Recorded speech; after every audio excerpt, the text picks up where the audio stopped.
के आखिरी 1.5 घंटे के एक्शन के लिए जान दुनिया भर के बाजारों से कमजोरी के संकेत, लेकिन भारतीय बाजार अभी तक ताकत दिखाने की कर रहे हैं कोशिश और 15,000 के ऊपर टिके रहने में कामयाब। क्लोजिंग क्या कहां होगी और क्या करें आप कल वायदा कारोबार में हफ्ते की एक्सपायरी की तैयारी रहेगा, इसी पर खास फोकस। तो स्वागत है आप सबका फाइनल ट्रेड में। नमस्कार, मैं हूं अनिल सिंघवी और नमस्कार, मैं हूं दीपांशु भंडारी। 2 दिनों की तेजी के बाद आज थोड़ा उतार चढ़ाव बाजार में जरूर दिख रहा है, पर लेवल्स बाजार होल्ड कर रहे हैं। तो अब क्लोजिंग तक कौन से इंपॉर्टेंट लेवल्स रहेंगे और कहां पर रखना है, आपको फोकस जानेंगे अनिल जी के साथ। सर बताएं, इस समय की बड़ी बातें क्या हैं? दीप, बड़ी बातों के लिहाज से देखेंगे तो सीमित दायरे में बाजार में दिन भर कारोबार होता हुआ दिखा है आज के सेशन में, और आप देख सकते हैं कि उतार चढ़ाव के बीच कारोबार हुआ है। सुबह हम नीचे खुले, फिर वहां से रिकवरी के बाद फिर से दिन के निचले स्तरों की तरफ बाजार आते हुए दिख रहे हैं। इस वक्त सेंसेक्स 50,000 के करीब है, बैंक निफ्टी 200 अंक कमजोर है, निफ्टी 50 अंक कमजोर है। रियल एस्टेट, फार्मा और सरकारी बैंकों में आज खरीदारी का माहौल है। वहीं इंडेक्स आधा से 1% तक ये तीनों ही ऊपर है, लेकिन मेटल और ऑटो शेयरों ने आज बनाया है दबाव। यहां पर 1% के आसपास तक की कमजोरी है और ये दबाव आता दिख रहा है पूरी तरह से अमेरिका में। कल 250 पौने 300 गिरने के बाद आज फिर से अब 225 पॉइंट नीचे डाउ फ्यूचर्स आते हुए दिख रहे हैं और यहीं से पूरा का पूरा दबाव है, तो इस पर रखिएगा फोकस जी। ओके, तो ये है आपके लिए कुछ बड़ी बातें इस समय की। सर, एक्शन तो ठीक ठाक रहा है, ग्लोबल क्यूज सुबह से ही सुस्त हैं, पर इस समय थोड़ा डाउ फ्यूचर्स पर और कमजोरी बनते हुए दिख रही है। तो दबाव वहां से आ रहा है या फिर 2 दिन की तेजी के बाद थोड़ा आज ब्रेक लेना ही था बाजार को और वही होते हुए दिख रहा है? क्योंकि निचले स्तर तो होल्ड कर रहे हैं, पर ऊपर जाने में थोड़ी परेशानी आ रही है बाजार को। अब आप देखिए, सुबह 100 पॉइंट के आसपास डाउ फ्यूचर्स नीचे थे, तो कल की जो पौने 300 267 अंकों की कमजोरी प्लस 100 अंकों की कमजोरी आपकी डाउ फ्यूचर्स की, प्लस 50-75 अंक हम कल मजबूत थे डाउ फ्यूचर्स जब बाजार बंद हुए, तो 450 अंकों की जो कमजोरी थी वो हम पचा चुके हैं। और वो पचाने के बाद बाजार कल का जो हाई था निफ्टी का 15,135 के आसपास का, वहां तक आज सुबह पहुंचे भी, लेकिन जब डाउ फ्यूचर और कमजोर होते दिख रहे हैं, अब आप देखिए डाउ फ्यूचर दिन के निचले स्तरों के आसपास है, तो नेचुरली फिर बाजार में हल्का फुल्का करेक्शन थोड़ा बढ़ना लाजमी है। तो मुझे लगता है इसी वजह से अल्टीमेटली देखिए बाजार का निफ्टी का करेक्शन सही जगह पूरा होगा, वो 14,925 14,950 के आसपास है। वो एक बहुत ही बढ़िया जगह है जहां पर खरीदारी करनी चाहिए। हो सकता है 15,040-50 के आसपास ही सपोर्ट लें, हो सकता है दूसरा सपोर्ट जो 15,000 का है वो भी ना टूटे। बेसिकली आपको क्लोजिंग के लिहाज से 15,000 के लेवल पर फोकस करना है। इसके ऊपर बंद हो रहे हैं, अच्छा है। 15,050 के ऊपर बंद हो तो बहुत ही अच्छा है, इसमें कोई डाउट नहीं है। और बैंक निफ्टी भी आप देखिए 33,700-800 के आसपास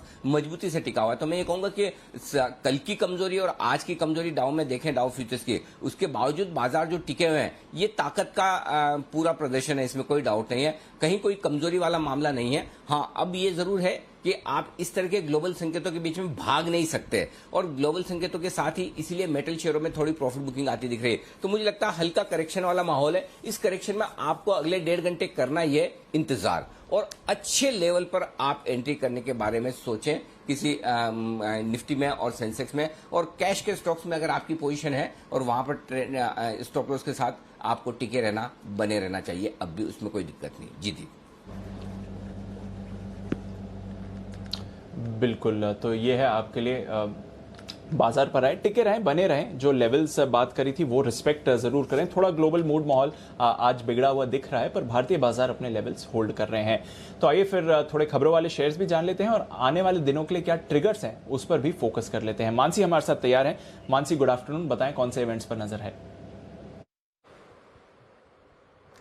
good afternoon Deepanshu. 2 important companies Nifty space में आईओसी, वायदा बाजार में इंडिया बुल्स हाउसिंग फाइनेंस के नंबर्स पर फोकस रहेगा। आज के ट्रिगर्स, क्लैरियंट केमिकल अंतिम डिविडेंड पर कंपनी बोर्ड बैठक करने जा रही है, तो इस पर हमने नजर बनाई है। साथ ही यूएस फेड की बैठक के मिनट्स भी आज शाम जारी होते हुए दिखेंगे, तो इस पर भी फोकस है। कल वायदा बाजार की कुछ कंपनियां हैं जिनके नतीजे हैं बॉश, जी एंटरटेनमेंट, साथ ही टोरेंट पावर, हैवेल्स इंडिया, एचपीसीएल, इनके नंबर्स पर फोकस है। और साथ ही ट्रिगर्स के लिहाज से कल बड़ा दिन है। एक्सिस बैंक रिटेल निवेशकों के लिए कल ओएफएस खुलने जा रहा है। फ्लोर प्राइस जिसकी 680 रुपए प्रति शेयर की तय की गई है। यूनियन बैंक क्यूआईपी का दाम तय करने पर बोर्ड बैठक है। मजेस्को 20 मई यानी कल से लेकर 3 जून तक कंपनी का ओपन ऑफर खुलने जा रहा है। वहीं इरकॉन इंटरनेशनल 1:1 बोनस इशू की एक्स डेट कल तय की गई है। 21 मई यानी कि शुक्रवार का दिन इसकी रिकॉर्ड डेट होगी। प्रधानमंत्री मोदी की कोरोना पर 10 राज्यों के सीएम और डिस्ट्रिक्ट मजिस्ट्रेट के साथ कल बैठक होने वाली है। करीब 11 बजे के आसपास ये बैठक होने की संभावना है। वहीं शुक्रवार के दिन के नतीजों की अगर बात करें, निफ्टी स्पेस में श्री सीमेंट, हिंडाल्को के नंबर्स, वायदा बाजार में यूनाइटेड स्पिरिट्स, डॉक्टर लाल पैथलैब्स और कॉनकॉर के नतीजों पर फोकस रहेगा। ट्रिगर्स जेएसडब्ल्यू स्टील पर नजर रखिएगा। इक्विटी के जरिए फंड जुटाने को लेकर कंपनी शुक्रवार के दिन एक बोर्ड बैठक करने जा रही है। ओके, तो काफ़ी सारी खबरें हैं। नतीजों का तो ऑफकोर्स एक्शन बना ही हुआ है बाजारों में भी। आइए आज के जो खबरों वाले शेयर्स हैं उस पर भी एक बार नजर डाल लेते हैं। वरुण हमारे साथ तैयार हैं। गुड आफ्टरनून वरुण, बताएं। Good afternoon. देखिए, शुरुआत करते हैं नतीजों से और प्रिज्म जॉनसन ये नतीजे काफ़ी बेहतर आए हैं, अनुमान से इनफैक्ट काफ़ी ज़्यादा बेहतर है। यहाँ पे कंपनी का जो स्टैंडर्ड मुनाफा है 173 करोड़ पे आया है, 84 करोड़ के आसपास का अनुमान था। कंपनी की जो आय है 1689 करोड़ पे आई है, ये भी अनुमान से काफ़ी बेहतर है। और कंपनी की जो मार्जिन से 10.4% से बढ़ के 14.2% पे आए हैं, 13.5% के आसपास का अनुमान था। नंबर्स अच्छे हैं। राणे इंजिन 3.3 करोड़ के घाटे से कंपनी का जो घाटा है 48 लाख का हो गया, यानी कि घाटा जो है इस कंपनी का कम हुआ है और आय 77 करोड़ से बढ़ के 97 करोड़ पे आई है। हेरिटेज फूड ये भी घाटे से मुनाफे में आई है। कंपनी 209 करोड़ के घाटे के मुकाबले 24 करोड़ का मुनाफा इस कंपनी ने किया है। तो इस कंपनी के भी नतीजे अच्छे और 5 रुपये प्रति शेयर का डिविडेंड का ऐलान भी इस कंपनी ने किया है। डॉक्टर रेड्डीज, खबर यहाँ ये है कि मध्य जून तक स्पुतनिक वी की जो वैक्सीन है उसका कमर्शियल लॉन्च जो है वो होने की उम्मीद है। काफ़ी सारे राज्य सरकार और केंद्र सरकार से कंपनी जो है इसके रोल आउट के बारे में बात कर रही है। इंडसइंड बैंक या कंपनी के एमडी और सीईओ जो है ईसॉप के जरिए कुछ शेयर बेचने की योजना बना रहे हैं। तो यहाँ पे आपको नजर रखनी है। कुछ सरकारी बैंक्स पे नजर रखिए, क्योंकि बैंक ऑफ इंडिया का निजीकरण हो सकता है। सेंट्रल बैंक ऑफ इंडिया का भी निजीकरण का यहाँ कहीं ना कहीं अनुमान लगाया जा रहा है। सरकार मिड साइज पीएसयू बैंक जो है उसमें निजीकरण के पक्ष में। तो काफ़ी सारे नाम जो पहले भी आ चुके हैं उनके नाम कहीं ना कहीं अब वापस आते हुए दिखाई दे रहे हैं। ड्रेजिंग कॉर्प, खबरें ये हैं कि कंपनी को पोर्ट के रख रखाव का काम जो है इस कंपनी ने शुरू कर दिया है। चैनल बेसिन के रख रखाव का काम जो है इस कंपनी ने शुरू किया है। ऐसा डिस्क्लोजर इस कंपनी ने दिया है। इसका ऑर्डर इस कंपनी को पहले मिला था। हैप्पीएस्ट माइंड, रोबोटिक ऑटोमेशन के लिए कोको कोला के साथ इस कंपनी ने एक करार जो है कर लिया है। कोको कोला की जो बॉटलिंग कंपनी है उसके साथ इस कंपनी ने करार किया है। कुछ ब्लॉक डील्स हुई है, जिसमें सबसे पहले तो अडानी पावर यहाँ करीब 35 लाख शेयर्स के आसपास की ब्लॉक डील हुई है और एक 10 लाख शेयर्स के आसपास की भी ब्लॉक डील इसमें हुई है। टाटा मोटर्स, यहाँ पे भी अच्छे खासे शेयर्स की ब्लॉक डील हुई है। और येस बैंक, यहाँ भी करीब 43 लाख शेयर्स के आसपास की ब्लॉक डील हुई है और दूसरी ब्लॉक डील करीब 34 लाख शेयर्स के आसपास की हुई है। तो काफ़ी सारे स्टॉक्स है जिसमें अडानी पावर है, टाटा मोटर्स है और येस बैंक है, जहाँ पे ब्लॉक डील हुई है। उसका असर आपको इन स्टॉक्स पे देखने मिल रहा है। ओके, तो ये हैं वो तमाम खबरों वाले शेयर जिन पर आज हुआ है एक्शन। आइए आखिरी 1.5 घंटे एक्शन को बढ़ाएं और आगे 15,000 के आसपास हैं हम निफ्टी पर। हमारे एक्सपर्ट्स हमारे साथ जुड़ चुके हैं, आशु मदान साहब, संदीप वागले साहब, राकेश जी, कुणाल जी और बाकी सारे मेहमान भी हमारे साथ हैं। इस वक्त स्क्रीन पर आपके सामने आएंगे सबके सब और इनके साथ करते हैं शुरुआत। जय ठक्कर जुड़ चुके हैं, किरण जी भी जुड़ चुके हैं, आप सबका स्वागत है। आशु जी, पहले बाजार पर अपने व्यू और अगर कोई स्प्रेड है तो उसके साथ कीजिए शुरुआत।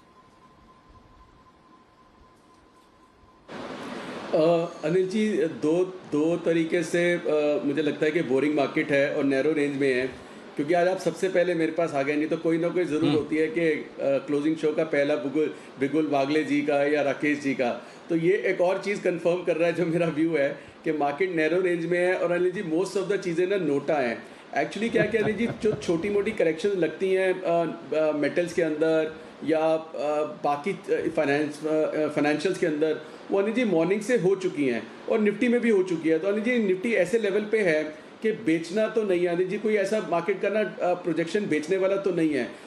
अगर आपको अनिल जी ध्यान हो, पिछले हफ्ते जब हमने बात की थी, एक कॉन्वर्सेशन आपको याद दिलाता हूँ कि 6 बार 15,000 से नीचे गया, 6 बार ऊपर आया, इंड्यूस कराता है, पर मैंने कहा था इस बार मुझे लगता है कि 15,300 जाएगा। उसके बावजूद भी अनिल जी वो 15,000 के पास से एक बार 14,700 750 तक आया, करेक्ट हुआ, बट कल वापस 15,150 हुआ। तो अनिल जी यहाँ पे थोड़ा सा वो जो इजी मनी वाला सिंड्रोम होता है ना कि ये जाना है 300-500, लेकिन वो ऐसे जाएगा कि आपको पैसे कमाने नहीं देगा या बहुत ही बड़ा दिल करना पड़ेगा या स्टॉप लॉसेस डीप करने पड़ेंगे, तो उस तरह की सिचुएशन है। तो यहाँ पे अनिल जी ट्रेड तो डेफिनेटली देखिए लॉन्ग है, ट्रेड तो डेफिनेटली लॉन्ग है। क्या करना है, कैसे करना है, अनिल जी थोड़ी सी उधेड़ बुन चल रही है और मैं आपसे शेयर करूंगा, क्योंकि अनिल जी आईवीज इतनी कम हो गई हैं कि कोई जो स्प्रेड है ना कि जो आपको रिस्क रिवॉर्ड भी फेवरेबल दे, मतलब I am just accepting this, कोई रिस्क रिवॉर्ड फेवरेबल दे और रिस्क भी कवर करे, वो अनिल जी इस वक्त ना बन नहीं रहा। तो थोड़ा सा मार्केट में मूवमेंट ऐसी है, बट ये चीज़ अनिल जी जो करेक्शन 15,150 से 15,050 की आई है,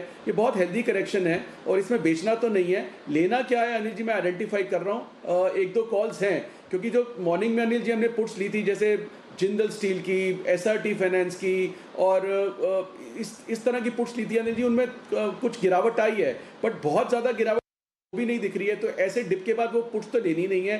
कॉल्स कौन सी लेनी है अनिल जी, मैं भी आपसे शेयर करता हूँ।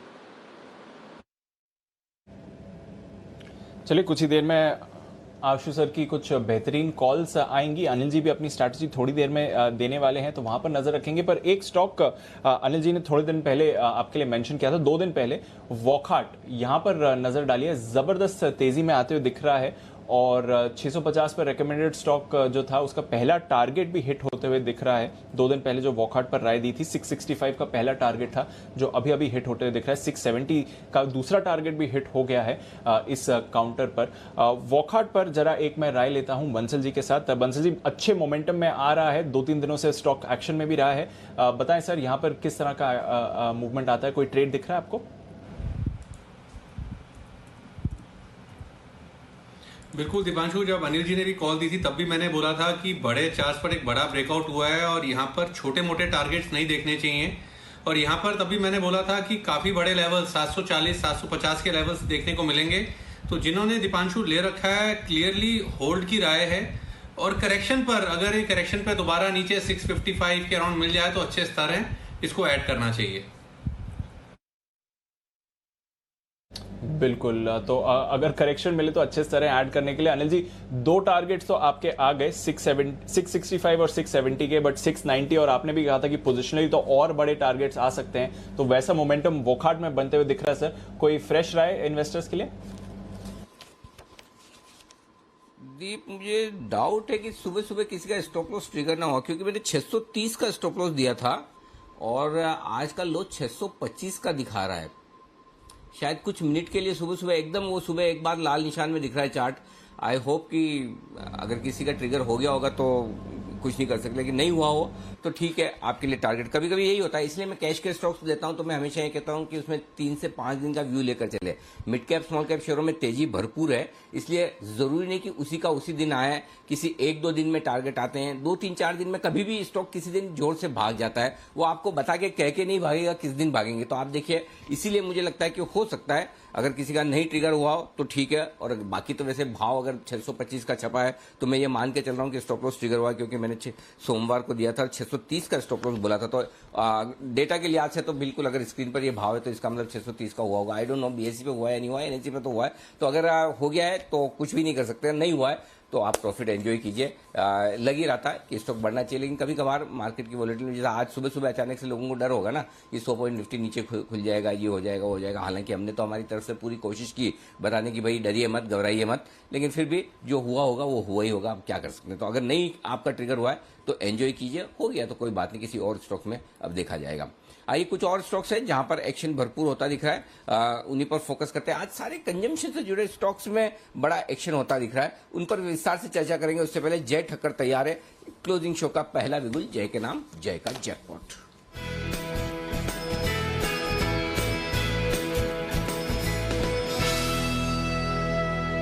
बताइए जय। Good afternoon to Anil ji and good afternoon to Dipanshu. Anil ji, मुझे ऐसा लग रहा है कि L&T फाइनेंस यहाँ से अच्छा चलना चाहिए। एक बाउंस बैक शॉर्ट कवरिंग मैं एक्सपेक्ट कर रहा हूँ एटलीस्ट 95 के लेवल्स तक, इसीलिए इसका 90 का कॉल ऑप्शन खरीद कर चलना है। 260 2.60 2.65 के रेंज में मिल रहा है, ₹2.60 65 के आसपास मिल रहा है। यहाँ पे स्टॉप लॉस रहेगा ₹1.50 का, तो करीब ₹1.15 का आपका स्टॉप लॉस रहेगा अनिल जी। बट यहाँ पे जो टारगेट इसका बनकर आ रहा है पहला वाला वो है 4.80 एंड सेकंड टारगेट जो बनेगा वो है ₹6 का, 4.80 एंड 6।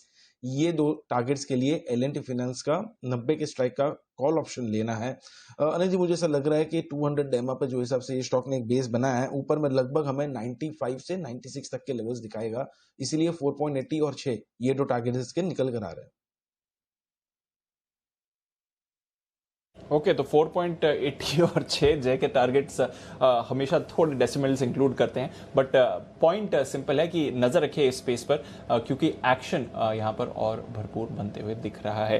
कैश स्टॉक्स में आज जबरदस्त एक्शन है और कुछ कैश मार्केट के स्टॉक्स पर नजर डालिए। सीएसबी बैंक अभी थोड़ी देर पहले इस स्टॉक पर एक बड़ा स्पाइक आपको आते हुए दिखा था और उसके बाद थोड़ा फिर से सेटल हो गया है, बट 7% ऊपर आपको सीएसबी बैंक इस समय आते हुए दिख रहा है। तो यहाँ पर कुछ ना कुछ मूवमेंट आते हुए दिख रहा है। किरण जी, सीएसबी बैंक पर कोई राय सर? अभी अभी एक स्पाइक आया, 7% ऊपर दिख रहा है काउंटर। दीप आफ्टरनून, अनिल जी आफ्टरनून। देखिए, सीएसबी बैंक के जो लिस्टिंग के जो हाईज थे वो लगभग 310 के ही थे और आज वापस एक बार 310 के लेवल्स पे आ गया है। तो मेरा मानना है कि इधर थोड़ा सा आपको पॉजिटिव रुझान ही देखने को मिल जाना चाहिए, जहाँ पे सारे बैंक्स प्रैक्टिकली सारे बैंक्स काफी नीचे चल रहे हैं और ये एक काउंटर है जो कि आउट परफॉर्म करता नजर आ रहा है। तो आपको 295 का स्टॉप लॉस लगा के होल्ड करने की सलाह है। 310 के ऊपर की क्लोजिंग इस स्टॉक को और स्ट्रेंथ दिलाती नजर आएगी। इवेंचुअली ये 330 के लेवल्स टेस्ट करते नजर आएगा। 1 से 1.5 हफ्ते का वक्त देना चाहिए इस स्टॉक के लिए। ओके, तो 1 से 1.5 हफ्ते के व्यू के लिए इस पर नजर रखनी चाहिए। सीएसबी बैंक पर एक अच्छी मूव आ रही है। बिरला कॉर्प, ये एक और स्टॉक है जहां पर एक अच्छी मूव आपको आती हुई दिख रही है। कुणाल जी, जरा इसकी चार्ट देखें। पिछले हफ्ते रिजल्ट एक्सरे में भी इसकी बात करी थी, अच्छे नतीजे आए थे। बिरला कॉर्प पर क्या राय है sir?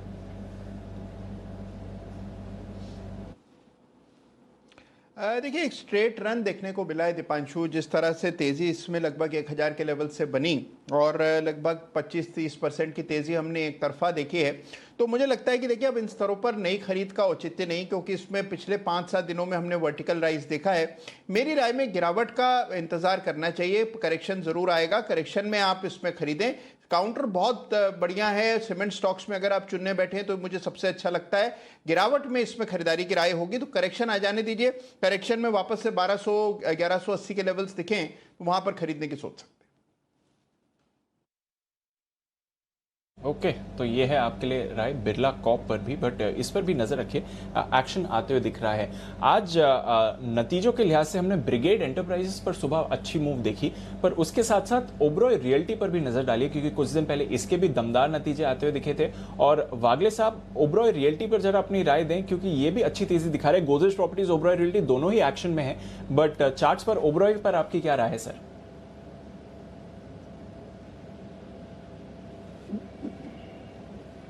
Afternoon Deepanshu, afternoon Anil ji. मेरे को अच्छा लग रहा है, मैं तो पोजिशनली इसमें बाय करने की सलाह दूंगा। शायद आपको एक 5-7 रुपए नीचे मिल सकता है। 580 का करंट भाव है, 572 73 में ज्यादा कंफर्टेबल रहूंगा। 610 का इमीडिएट टारगेट दिखता है कुछ दिनों में, और अगर ये 610 ब्रेक करता है तो 630 640 तक भी जा सकता है। मोमेंटम है, पॉजिटिव पैटर्न है, और हर गिरावट पे आपको या डिक्लाइन पे या करेक्शन पे बाय करना चाहिए। 565 का आपका स्टॉप लॉस होना चाहिए। बिल्कुल, तो ओबरॉय रियल्टी पर नजर डालिए। और आज सुबह जब हम रिजल्ट एक्सचे में वरिंदर बंसल से बात भी कर रहे थे तो उन्होंने कहा था कि रियल एस्टेट स्पेस में कुछ ना कुछ होते हुए दिख रहा है। जिस तरह से नतीजे आ रहे हैं तो यहां पर आपको आने वाले समय में और एक्शन बनते हुए दिखेगा। ऑयल मार्केटिंग कंपनीज आज एक बार फिर से अच्छे एक्शन में है, स्पेशली एचपीसीएल, आईओसी दोनों पर ही नजर डालिए, अच्छी तेजी आ रही है और अभी अभी फ्रेश खरीदारी के भी संकेत आते हुए दिख रहे हैं। एक बार यहां पर ट्रेड की भी राय लेंगे, पर उससे पहले आईओसी पर आज नतीजों का भी ट्रिगर रहेगा। कैसे रह सकते हैं नतीजे, आइए जानते हैं वरुण के साथ। वरुण, बताएं क्या अनुमान लगा रहा है बाजार? डेफिनेटली दीप, अब से कुछ ही देर में नतीजा आ जानी चाहिए मेरे ख्याल से, क्योंकि 3 बजे के आसपास इस कंपनी की प्रेस कॉन्फ्रेंस भी है। नतीजों से कुछ खास उम्मीद नहीं है। देखिए, पेटकेम का कारोबार अच्छा रहेगा, लेकिन रिफाइनिंग का जो कारोबार है, वहाँ से थोड़ा प्रेशर आने वाला है। थ्रूपुट में करीब 2% के आसपास की गिरावट होने वाली है कंपनी के। हाँ, ये बात सही है कि कंपनी की जो कुल सेल्स वॉल्यूम है, उसमें अच्छी खासी बढ़ोतरी होगी और कहीं न कहीं करीब $4 से $6 के आसपास के इन्वेंट्री गेन का भी यहाँ माना जा रहा है कि हो सकता है। इसके लिए अगर आप देखेंगे तो रेवेन्यूज़ 29% बढ़ेंगे, लेकिन एबिटा फ्रंट पे उस तरह की तेज़ी आपको देखने नहीं मिलेगी, क्योंकि खासकर कंपनी के जो ओवरऑल मार्केटिंग मार्जिन्स है, जो ऑटो सेल्स के मार्जिन्स है, वो दबाव में रहेंगे। ₹6.5 से घट के करीब ₹4 के आसपास आएँगे। इसके लिए आप देख रहे हो, जैसे कि मैंने कहा कि रिफाइनिंग में वैसे भी दबाव रहने वाला है। इसके लिए कंपनी के मार्जिन जो है वो गिरेंगे, 9% से गिर के 6.8% पे आएँगे। मुनाफा हालाँकि 8.8% बढ़ेगा, 5,350 करोड़ के आसपास ही आ सकता है। तो एक तो वॉल्यूम्स बढ़ेंगे, दूसरा जो कंपनी के ओवरऑल इन्वेंट्री गेन है, उसके चलते मुनाफा और कंपनी की जो आय है उसमें बढ़ोतरी होगी। लेकिन क्योंकि इनके मार्केटिंग मार्जिन्स गिरेंगे, इसके लिए ओवरऑल मार्जिन जो है वो कुछ हद तक प्रेशर में रह सकते हैं। जीआरएम $3.5 प्रति बैरल के आसपास आने का अनुमान लगाया जा रहा है। ओके, तो $3.5 के जीआरएम्स हैं। थोड़ा सुधार इस बार नतीजों पर आ सकता है, बट ऑयल मार्केटिंग कंपनी से वही बात होती है, एक्सपेक्टेशन कभी एक होती है और नतीजे दूसरी तरह के आ सकते हैं। बट ठीक ठाक नतीजे रहेंगे इस बार, ये हमें वरुण बता रहे हैं जहां तक आईओसी का सवाल है, और स्टॉक भी बढ़िया मोमेंटम में है। आइए देखते हैं किरण जी को कौन सा स्टॉक पसंद आ रहा है। बिगुल उनके लिए किरण का कमाल।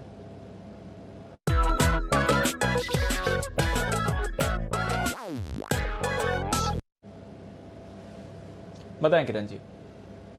दीप, ऑयल मार्केटिंग कंपनीज पे ही मेरा ध्यान है। आईओसी और एचपीसीएल दोनों ही अच्छे देखने को मिल रहे हैं, पर अगर दोनों में कंपेयर करें तो मुझे लगता है आईओसी ज्यादा अच्छा देखने को मिल रहा है। 110 का आज का टारगेट रहेगा और कल के लिए मुझे लगता है 113 और 115, ये 110, 13 और 15 ये टारगेट्स मान के चलने चाहिए, और आपका स्टॉप लॉस 106 का है, तो रिस्क टू रिवॉर्ड रेशियो में भी बैठ रहा है, तो कल के लिए ये खरीदी करने की सलाह है आपकी। ओके, तो कल के लिए आपको खरीदी करके चलनी है। आईओसी पर किरण जी की राय आ रही है, और देखिए मोमेंटम में भी आ रहा है काउंटर, किसी भी वक्त जैसा वरुण बता रहे थे नतीजे आ जाने चाहिए। 110, 113, 115 ये 3 टारगेट हैं आपके लिए जहां तक आईओसी का सवाल है। चलते हैं राकेश जी कुणाल जी के पास, बिगुल चार्ट कॉर्नर का।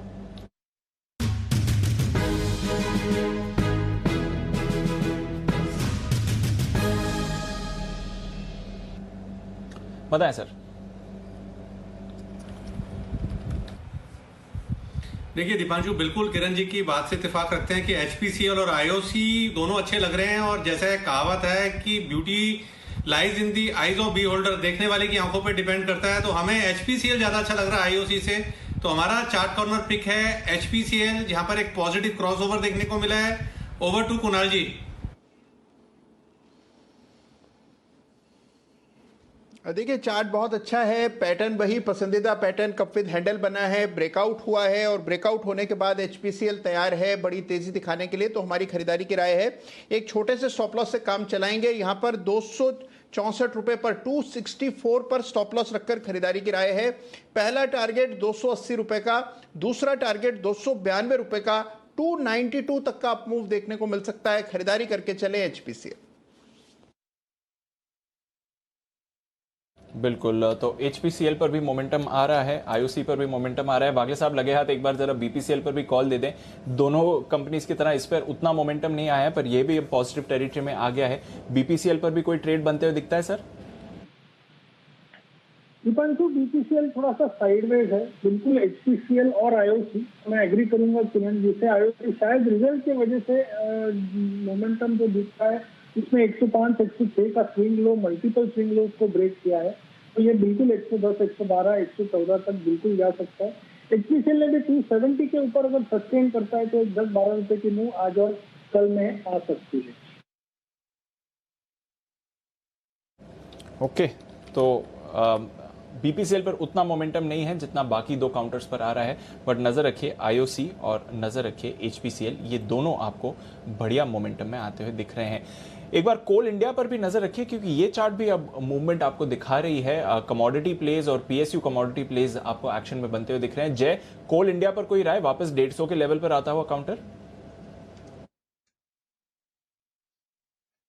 जी दीप, मुझे ऐसा लग रहा है कि ये टाइम जो हिसाब से ये स्टॉक में एक रिवर्सल हमें देखने मिला है, फिर से इसमें अच्छे वॉल्यूम्स है। दीप, एक चीज बहुत ही इंटरेस्टिंग है कोल इंडिया में, लास्ट टाइम भी जब ये स्टॉक यही 125 130 लेवल से ऊपर में लगभग 160-65 तक गया। उसमें आप देखिए कि वॉल्यूम्स बहुत ही अच्छे वॉल्यूम्स के साथ ऊपर गया था ये स्टॉक। फिर वही 160-65 से ये स्टॉक फिर से अभी 125 तक आया और उसमें वॉल्यूम्स में डिप हमें देखने मिली। तो मतलब कुछ खास सेलिंग वॉल्यूम्स के साथ नहीं हुई और ये जो रिकवरी हुई है अगेन अच्छे वॉल्यूम्स के साथ हो रही है। तो ये चीज देखने में आ रही है कि लोअर लेवल्स पर एक्यूमुलेट होता है कोल इंडिया और अच्छे लेवल्स ऊपर की तरफ दिखा रहा है। मुझे ऐसा लग रहा है पोजिशनल पॉइंट ऑफ व्यू 170-75 तक के लेवल्स दिखाएगा एंड कोल इंडिया। और on the down side Deepanshu यहाँ पे 140 का एक अच्छा सपोर्ट है। Risk reward point of view अच्छा है, 10 रुपए नीचे और लगभग 20-25 रुपए ऊपर की जगह है। ओके, तो रिस्क रिवॉर्ड अच्छा है और जो रेंज है अगर उस रेंज के हिसाब से स्टॉक ने मूव करना है तो अभी भी अपसाइड पोटेंशियल इस पर आती हुई दिख रही है। कोल इंडिया पर रखनी है नजर। कुछ और स्टॉक्स जहां पर एक्शन है और उनमें से कुछ स्टॉक्स जो जय को भी काफी बार पसंद आए और उन्होंने हमारे साथ चर्चा भी करी है। कॉफी स्पेस या टी एंड कॉफी स्टॉक्स, यहां पर आपको एक्शन भरपूर बनते हुए दिख रहा है, स्पेशली जो कॉफी बनाने वाली कंपनीज हैं या जो उनकी पैकेजिंग और सेलिंग करती हैं। आइए जानते हैं क्या चल रहा है इस स्पेस में आशीष के साथ। आशीष, एक और कमोडिटी लिंक्ड स्पेस है, बताएं कॉफी यूनिवर्स में क्या नए अपडेट्स आते हुए दिख रहे हैं। बिल्कुल दीपांशु, कमोडिटीज में तेज उछाल देखा जा रहा है और अब आप कॉफी की कीमतें देखिए, पिछले एक हफ्ते में देखेंगे तो 6% और फिलहाल जो कीमतें चल रही हैं अब वो करीब करीब 4 साल के उच्चतम स्तर पर हैं। यहाँ से बढ़िया तेजी देखी जा रही है, लगातार अप ट्रेंड दिखा जा रहा है कॉफ़ी के प्राइसेस में। और इसके पीछे का सबसे बड़ा कारण ये है कि ब्राज़ील में जिस प्रकार से सूखा पड़ा है उसके चलते जो वहाँ से सप्लाई है उसमें काफ़ी बड़ी दिक्कत आई है। क्योंकि वैसे भी अगर आप देखें तो ग्लोबली ब्राज़ील सबसे बड़ा एक्सपोर्टर है कॉफ़ी का ग्लोबल मार्केट शेयर करीब 15% के आसपास है और दुनिया का सबसे बड़ा कॉफ़ी प्रोड्यूसर है। यानी अगर वहाँ पर कोई भी उत्पादन में दिक्कत होती है तो उसका ग्लोबल डायनामिक्स पर असर पड़ता है। और मैं आपको बता दूं कि कॉफ़ी क्रूड ऑयल के बाद सबसे ज़्यादा ट्रेड होने वाली कमोडिटी है, दुनिया की दूसरी सबसे ज़्यादा ट्रेडेड कमोडिटी है। तो यहाँ पर तो स्वाभाविक है कि एक इम्पैक्ट देखने को मिलेगा। इसके अलावा कुछ और कारण भी है, जैसे कि साउथ ईस्ट एशिया में अगर आप देखें तो फ्रेट लागत बढ़ी है, जिसके चलते जो वहाँ पर प्रोड्यूसर्स हैं उन्होंने भी अपने कॉस्ट में इस फ्रेट बढ़ी हुई लागत को ऐड ऑन किया है। इसके अलावा अगर आप देखें तो कंजम्पशन, खासतौर पर जो इंस्टेंट कॉफ़ी का कंजम्पशन है उसमें बढ़त देखने को मिली है। लॉकडाउन से हमने एक ट्रेंड देखा था कि जो इंस्टेंट कॉफ़ी, क्योंकि इस इंस्टेंट कॉफ़ी का इस्तेमाल ज़्यादातर घर में किया जाता है, तो वहाँ पर एक बढ़त देखने को मिली है। थोड़े दिन पहले नेस्ले के जो नतीजे आए थे, पेरेंट कंपनी नेस्ले, वहाँ पर उन्होंने रिपोर्ट किया था कि जो इंस्टेंट कॉफ़ी सेगमेंट है वहाँ पर सबसे बढ़िया प्रदर्शन देखने को मिला था, जिसके चलते देखिए आप यहाँ पर स्ट्रॉन्ग अप ट्रेंड देखा जा रहा है कॉफ़ी के फ्यूचर्स में। अब करीब करीब 4 साल के जो है कंसोलिडेशन का ब्रेकआउट होने जा रहा है, चार्ट्स आपके स्क्रीन के सामने था। और इसके अलावा अगर आप देखें तो काफ़ी सारे और भी कारण हैं, जिस प्रकार से डॉलर इंडेक्स में गिरावट आई है तो उसका भी एक इन्वर्स कोरिलेशन होता है कमोडिटी प्राइजेस से का, इसका एक इम्पैक्ट देखने को मिलता है। इसके चलते आपको 2 स्टॉक्स पर नजर रखनी है। टाटा कॉफ़ी, क्योंकि इनकी 62% आय जो है एक्सपोर्ट से आती है, तो यहाँ पर आपको नजर रखनी होगी। CCL प्रोडक्ट्स, इनकी तो 100% आय जो है एक्सपोर्ट से आती है और भारत में इंस्टेंट कॉफ़ी का सबसे बड़ा मैन्युफैक्चरर है, प्रोड्यूसर है, तो इन 2 स्टॉक्स पर नजर रखिएगा। ओके, तो ये है आपके लिए कॉफी में तेजी की राय। और एक वो बहुत इंटरेस्टिंग और बहुत महंगी वाली कॉफी जय ने पिछली बार बात की थी और फिर बाद में पता चला कि उसके बनने की प्रोसेस कुछ अजीब सी है। पहले तो मैंने भी सोचा कि जय पिलाएंगे तो मैं महंगी वाली कॉफी पीऊंगा, लेकिन फिर बाद में मुझे बहुत सारे लोगों ने ट्वीट करके बोला उसकी प्रोसेस तो कुछ बड़ी अलग सी है। तो मैंने कहा कि फिर मैं कॉफी वाला इरादा छोड़ता हूँ, मैं कुणाल जी की तरह चाय वाला ही ठीक हूँ, मसाला चाय वाला। जय, वो कौन सी कॉफी थी जो आप बता रहे थे उस वक्त? अनिल जी उसे कहते हैं कॉफी लुवाक, लुवाक कॉफी भी जानी जाती है। तो वो बहुत ही बढ़िया होती है अनिल जी, मगर आप एक दफे जस्ट टेस्ट कीजिए और वो ध्यान में मत रखिए कि कैसे बनती है, वो टेस्ट कीजिए अनिल जी, और आई एम श्योर कि आप फैन हो जाएंगे कॉफी के। और अनिल जी एक ऐसा चाहिए तो एक कॉफी मेकर पॉट भी आता है अनिल जी, मैं आपको भेजा है, मैंने आपको उसका पूरा एक उसका डिस्क्रिप्शन, एक कॉफी मेकर पॉट आता है, तो उसमें चाहिए तो हम उस तरह से बना देंगे जैसे फिल्टर कॉफी बनती है, तो आप अज्यूम कर लेना वो फिल्टर कॉफी है। हाँ, अरे ये सब भेजने की क्या जरूरत है कॉफी मेकर के, ये फोटो वोटो। हाँ आया, मुझे मैसेज मिला, अभी तो आई रही है, 2 जून को तो बर्थडे ही आ रही है, ये सब फोटो वोटो भेजने की जरूरत का है। बाकी तो जय आप सब समझदार ही हैं, कोई टेंशन नहीं। अभी खाली चार्ट बता दीजिए आप।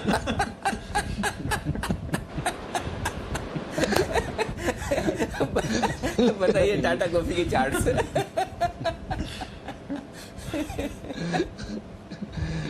अनिल जी ओवरऑल ट्रेंड अभी भी पॉजिटिव है एंड टाटा कॉफी मुझे ऐसा लग रहा है कि ऊपर में लगभग हमें 190-95 तक के लेवल शॉर्ट टर्म में दिखा सकते हैं अनिल जी। तो टाटा कॉफी बढ़िया है, और इसके साथ ही साथ सीसीएल प्रोडक्ट अनिल जी, जो पहले भी मैंने इसका जिक्र किया हुआ है, सीसीएल प्रोडक्ट, ये स्टॉक ने भी बहुत ही एक अच्छा सिमेट्रिकल ट्रायंगल पैटर्न में से ब्रेकआउट दिया है, एंड मुझे ऐसा लग रहा है कि ये स्टॉक भी बहुत ही अच्छा मोमेंटम दिखाएगा। इनफैक्ट यहाँ पे जगह बन रही है लगभग 370-75 की। सो टाटा कॉफी 190-95 तक के लेवल्स दिखा सकता है, और सीसीएल प्रोडक्ट लगभग 375 तक के लेवल्स हमें दिखा सकता है। तो और भी मोमेंटम कंटिन्यू रहेगा कॉफी रिलेटेड स्टॉक्स में। तो ये है आपके लिए बिल्कुल कॉफी वाले स्टॉक्स पे राय। आज सुबह भी हम इसी की बात कर रहे थे कि जबरदस्त तेजी होती दिखी है। आइए बढ़ते आगे, और अब वक्त है मुलाकात करने का। हमारी एक्सक्लूसिव खबर भी आने वाली है और सेठी साहब भी आने वाली है। दोनों में से पहले कौन आ चुका है, पहले कौन है चेक कर लेते हैं। और इस वक्त सेठी साहब पहले आ चुके हैं, तो फास्टेस्ट फिंगर फर्स्ट में सेठी साहब निकले आगे। सेठी साहब के लिए बिल्कुल सदाबहार सेठी साहब की शॉर्ट टर्म पिक्स आने की तैयारी में है। तब तक बाजार 15,040 पर सपोर्ट लेकर वापस ऊपर जाने की कोशिश कर रहा है, तो सही वक्त है एक बार सेठी साहब से ले ली जाए उनकी पिक्स। बिगुल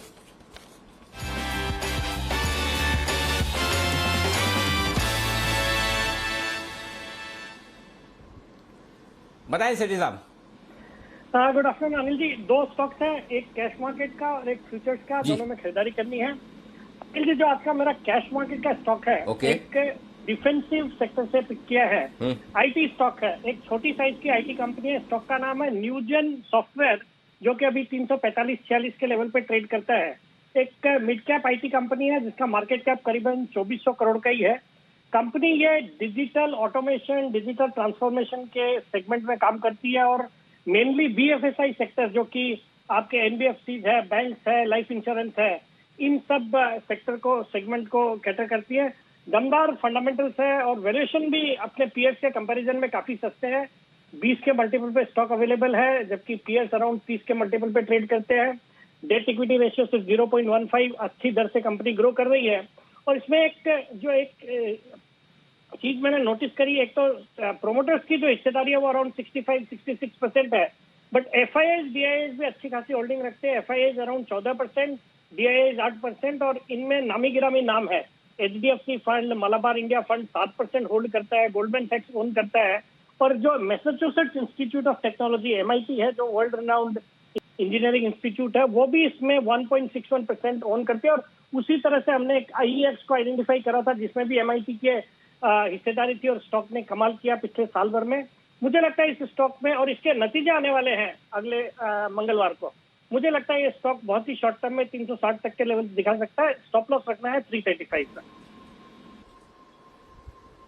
335 के स्टॉप लॉस के साथ न्यूजेन सॉफ्टवेयर में खरीदारी करने की राय है सेठी साहब की तरफ से। ये एक बेहतरीन पिक है, और मुझे याद है जैन साहब के जेम्स में भी ये स्टॉक शामिल हो चुका है, तो यहां पर खरीदारी करने की राय। एक और स्टॉक सेठी साहब की तरफ से तैयार है, और सेठी साहब ने कहा है एक कैश का स्टॉक है तो एक फ्यूचर का, तो अगला स्टॉक फ्यूचर्स का होगा। उसके लिए आपको करना होगा थोड़ा सा इंतजार, क्योंकि इस वक्त जल्दी से एक बार बड़ी और एक्सक्लूसिव खबर की तरफ बढ़ जाते हैं आगे। ब्रजेश हमारे साथ जुड़ चुके हैं, हमारे संवाददाता, और उनसे पूछते हैं कि फार्मा शेयरों से जुड़ी हुई कुछ एक बड़ी खबर उनके पास है। तो एक बार जल्दी से पहले ब्रजेश के पास चलते हैं और उनसे इस बड़ी खबर पर लेते हैं एक्सक्लूसिव खबर। ब्रजेश बताएं क्या है बड़ी खबर और किन फार्मा कंपनी से जुड़ी हुई? बिल्कुल, ये बड़ी खबर जो है वो ब्लैक फंगस के में काम आने वाली जो दवाई है एम्फोसेरेटिन बी, उसके नई अर्जियों को लेकर के है। आज उस पर एक बैठक हो रही है, और इसमें 3 दवा कंपनियां हैं, जैसे कि नेटको फार्मा है, इसके अलावा एलेम्बिक फार्मा है, और जीफिक बायोसाइंसेस। तो कुल 6 कंपनियों ने अर्जी दी है, लेकिन इसमें से ये 3 लिस्टेड कंपनियां हैं जिनकी अर्जियों पर आज विचार होगा। इन कंपनियों ने अर्जी दी है क्योंकि इस दवा की डिमांड बहुत ज़्यादा है, जो ब्लैक फंगस को रोकने में काम आती है। कोरोना के बाद बहुत सारे मरीजों में ये बीमारी देखी जा रही है। तो इन कंपनियों पर जो है 6 कंपनियों की अर्जियों पर, जिसमें से 3 लिस्टेड का नाम मैंने बताए, नेटको, एलेम्बिक और गिफिक बायोसाइंसेस, तो इन पर इनकी अर्जियों पर आज विचार होगा। ये मीटिंग सुबह 12 बजे शुरू हुई है और शाम 6 बजे तक चलती रहेगी।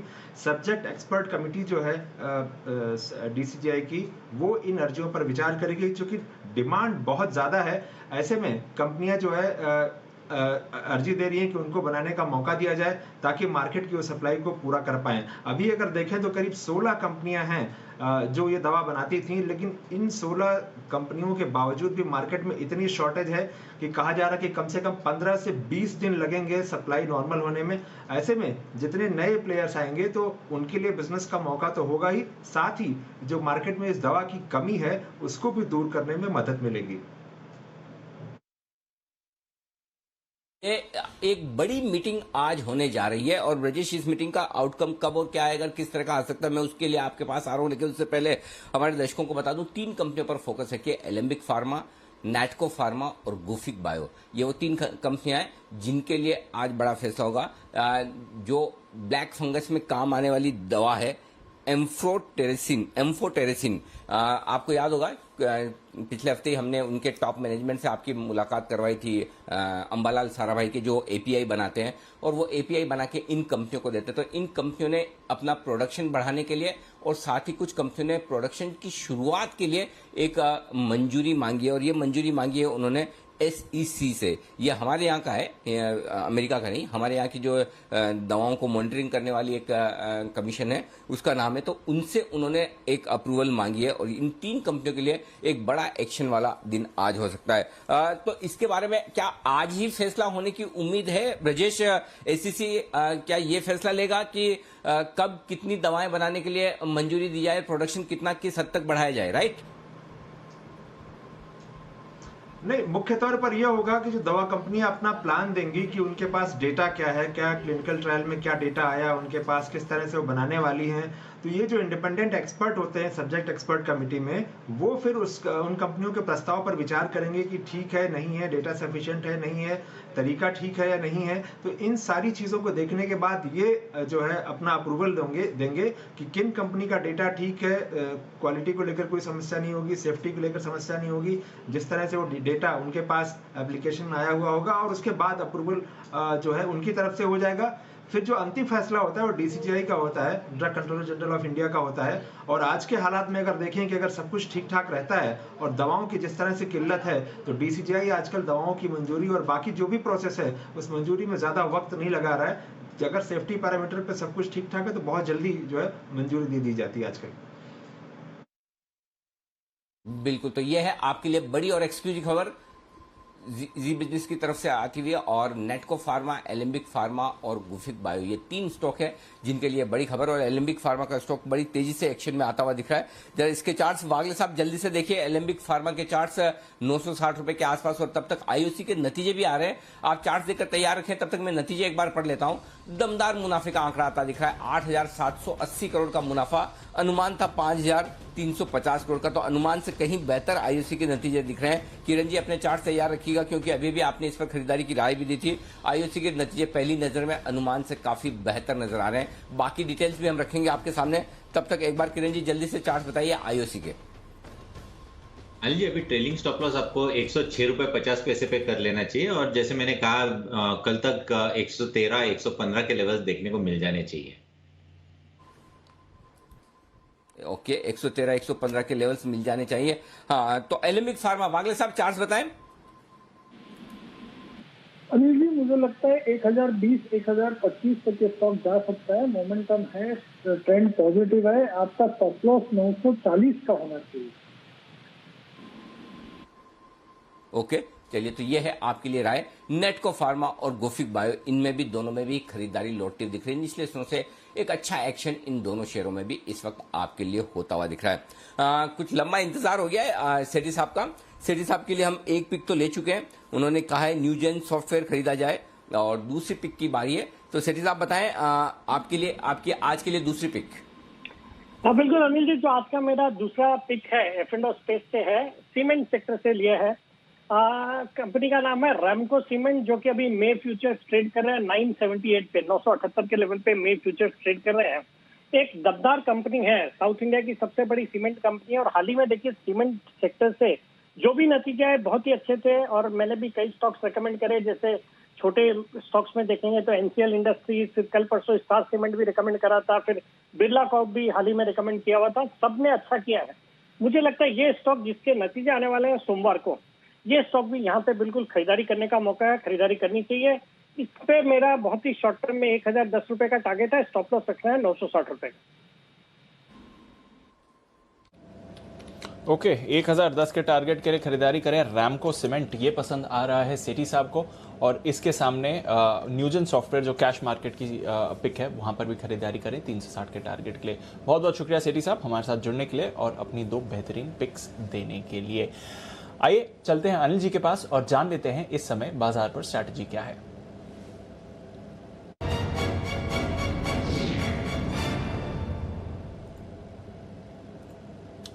सर ग्लोबल मार्केट्स में आज डेफिनेटली परेशानी बनी हुई है। डाउ फ्यूचर्स हालांकि अभी थोड़ी देर पहले हम देख रहे थे कि 250 पॉइंट्स नीचे थे, वहां से 50 पॉइंट्स की रिकवरी हुई है, बट अभी भी अगर आप देखें तो 180 पॉइंट्स नीचे ही डाउ फ्यूचर्स दिख रहे हैं, तो थोड़ी कमजोरी वहां पर है। यूरोप में भी कमजोर एक्शन बनते हुए दिख रहा है। 1 से 1.5% की गिरावट आज यूरोप में आती हुई दिख रही है। कल ज्यादा रिएक्ट नहीं कर रहा था यूरोप के बाजारों में, तो आज अमेरिका की जो गिरावट हुई है उसका रिएक्शन यूरोप के भी बाजार दिखा रहे हैं। नास्डैक फ्यूचर्स 1% नीचे हैं, वहां पर कमजोरी है। कच्चे तेल में आज गिरावट आती हुई दिखी है, 67 के नीचे आया है ब्रेंट। गोल्ड भी थोड़ी मुनाफा वसूली दिख रहा है। तो लगभग सभी ग्लोबल फैक्टर्स पर नजर डालें तो इस समय कमजोरी दिख रही है। सर भारी गिरावट नहीं है बट कमजोरी है, हमें क्या करना चाहिए? देखिए दीप, थोड़ा सा ग्लोबल मार्केट से प्रेशर तो है, इसमें कोई डाउट नहीं, और इसी वजह से बाजार थोड़े से नीचे भी आते दिख रहे हैं। बेसिकली वही है 14,925 से 15,050, ये 125 पॉइंट की रेंज है, बहुत परफेक्ट रेंज है जहां पर आपका बाजार करेक्शन पूरा करने की कोशिश करेगा। अब कहना थोड़ा सा मुश्किल है कि ये करेक्शन 15,050 पे ही हो जाएगा या 14,925 तक जा सकता है। तो मैं ये कहूंगा कि थोड़ा सा इंतजार करें, जो आपकी पोजीशन है वो होल्ड करिए, कोई फिलहाल चिंता की बात नहीं है। 14,900 का स्टॉप लॉस रखिए। फ्रेश पोजीशन हम या तो 3:20 पर देखेंगे, तब डिसाइड करेंगे कि क्या कुछ और ऐड करना चाहिए या क्लोजिंग के वक्त क्या कुछ होता है। अब मैं आपको थोड़ा डेटा बता दूं। 15,000 के पुट पर जो अभी पहला सेंटेंस जो है ना, आशु सर ने कहा ना बड़ा बोरिंग मार्केट है। अब कॉल्स कोई किसी भी एक्सपर्ट की कॉल्स आई नहीं है, आज की तो अभी तक कुल मिला के 3 कॉल्स आई हैं और सेठी साहब की 2 हैं। इसके अलावा तो 3 कॉल्स हैं अभी तक, मतलब किरण जी ने 1 दिए, जय ने 1 दिए, राकेश जी और कुणाल जी ने खाता खोला, वागले साहब का तो खाता भी खुलना बाकी है। तो इससे आप समझ सकते हैं कि मार्केट कितना बोरिंग है। अब ये बोरिंग है, ये डेटा में भी दिख रहा है। कैसे मैं बताता हूं। 15,000 के पुट पे हाईएस्ट ओपन इंटरेस्ट है और 15,100 के कॉल्स पर हाईएस्ट ओपन इंटरेस्ट, कल की एक्सपायरी वाला, यानी कि 100 पॉइंट की रेंज में दोनों ही तरफ काम हो रहा है। तो इसका मतलब ये कि बाजार को आज न तो 15,000 के नीचे जाने की जल्दबाजी है, न 15,100 के ऊपर निकलकर टिकने की, और यही छोटी सी रेंज आपको दिखेगी। 15,000 के पुट पर 41 लाख शेयर है, 15,100 के कॉल्स पर 52 लाख शेयर हैं, जिसमें से 23 लाख शेयर कॉल्स में आज ही जुड़े हैं। तो एक बात तो पक्की है कि 15,100 के ऊपर आज आप बंद नहीं हो पाएंगे। हरे निशान में बंद होना ऑलमोस्ट नामुमकिन है आज के लिए। ऐसे में अगर आपको 15,040-50 के आसपास की, इसके ऊपर की क्लोजिंग मिल जाए बहुत बढ़िया। 15,000 के ऊपर की कोई भी क्लोजिंग मिले वो भी बुरी नहीं है, और 14,900 के ऊपर की क्लोजिंग अभी भी आपका शॉर्ट टर्म ट्रेंड ऊपर ही रखेगी। तो क्लोजिंग के लिहाज से देखिए, पहली चीज ये कि 15,000 होल्ड होना चाहिए, डेटा में अभी तक दिख रहा है, और 15,100 भी आपसे पार नहीं होगा। अब आइए बैंक निफ्टी। बैंक निफ्टी में देखिए दीप, सेम वही सिचुएशन है। 33,000 और 34,000 दोनों जगह हाईएस्ट ओपन इंटरेस्ट, लेकिन उससे पहले 33,500 पर 14 लाख शेयर हैं पुट में, और 34,000 पर 22 लाख शेयर है। तो न 34,000 को पार करने की जल्दी है, न 33,500 को तोड़ने की जल्दी है। ये भी बड़ा बोरिंग है बीचों बीच में। तो कहीं कहीं 33,700 से 33,800 की रेंज में आज बाजार बंद होने चाहिए। तो अगले 1 घंटे में इस बोरियत से आपको कुछ बड़े फायरवर्क्स और बड़ी आतिशबाजी, बड़ा उछाल या बड़ी गिरावट दिखेगी, इसकी संभावना कम है। तो यही कंसोलिडेशन करते रहेंगे, और ऐसे में बेहतर यह है आप स्टॉक स्पेसिफिक एक्शन पर फोकस रखिए, ये ज्यादा बढ़िया है आपके लिए। ठीक है, तो ये है आपके लिए पूरी की पूरी निफ्टी और बैंक निफ्टी पर स्ट्रेटजी। कल के लिए क्या करना है वो क्लोजिंग पर 3:20 पर देखेंगे। फिलहाल जो पोजीशन है आप होल्ड करते रहें। जी दी, क्लियर है सर। तो पोजीशन होल्ड करके रहें, थोड़ा कंसोलिडेशन इसके आसपास होते हुए दिखेगा, बट इंपॉर्टेंट लेवल्स बाजार होल्ड कर रहे हैं इस समय, नजर रखते हैं। जैसा सर ने कहा एक्शन स्टॉक स्पेसिफिक है, तो कुछ और स्टॉक कॉल्स आपके लिए तैयार हैं। बिगुल जय ठक्कर के लिए जय का जैकपॉट।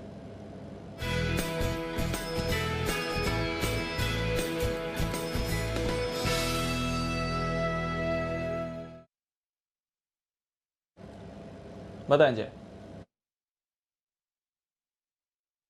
जी दीपांशु, कैश मार्केट का स्टॉक है यूनिवर्सल केबल, जो करीब अभी 175 176 के आसपास ट्रेड कर रहा है। बहुत ही बढ़िया एक 10% मूव है आज के दिन में। अगर आप देखें तो 10% ये स्टॉक ऊपर है, पर बहुत ही बढ़िया ब्रेकआउट फिर से ये स्टॉक में देखने मिल रहा है।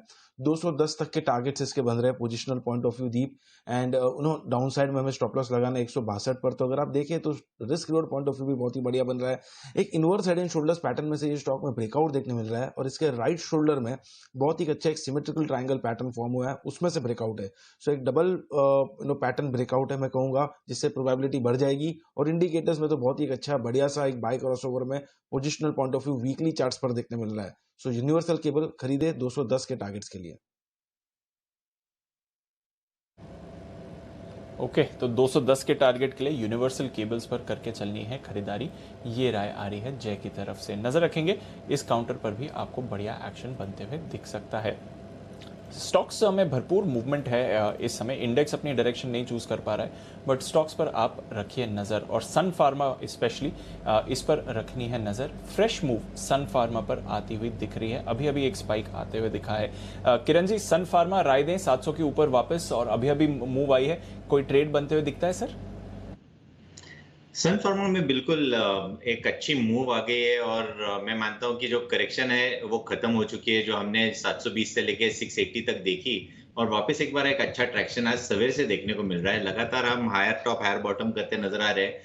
मेरा स्टॉप लॉस 694 के आसपास रहेगा, और टारगेट्स के लिए मैं मानता हूँ 720 का एक छोटा सा बैरियर है, वो एक बार क्रॉस करेगा तो फिर ये स्टॉक में बहुत अच्छी मूव देखने को मिलेगी। और दीप, मेरे लिए और एक बिगुल बजाइए, एक बीटीएसटी के लिए कॉल है। डेफिनेटली सर, आपके लिए बिगुल भी तैयार है। किरण का कमाल।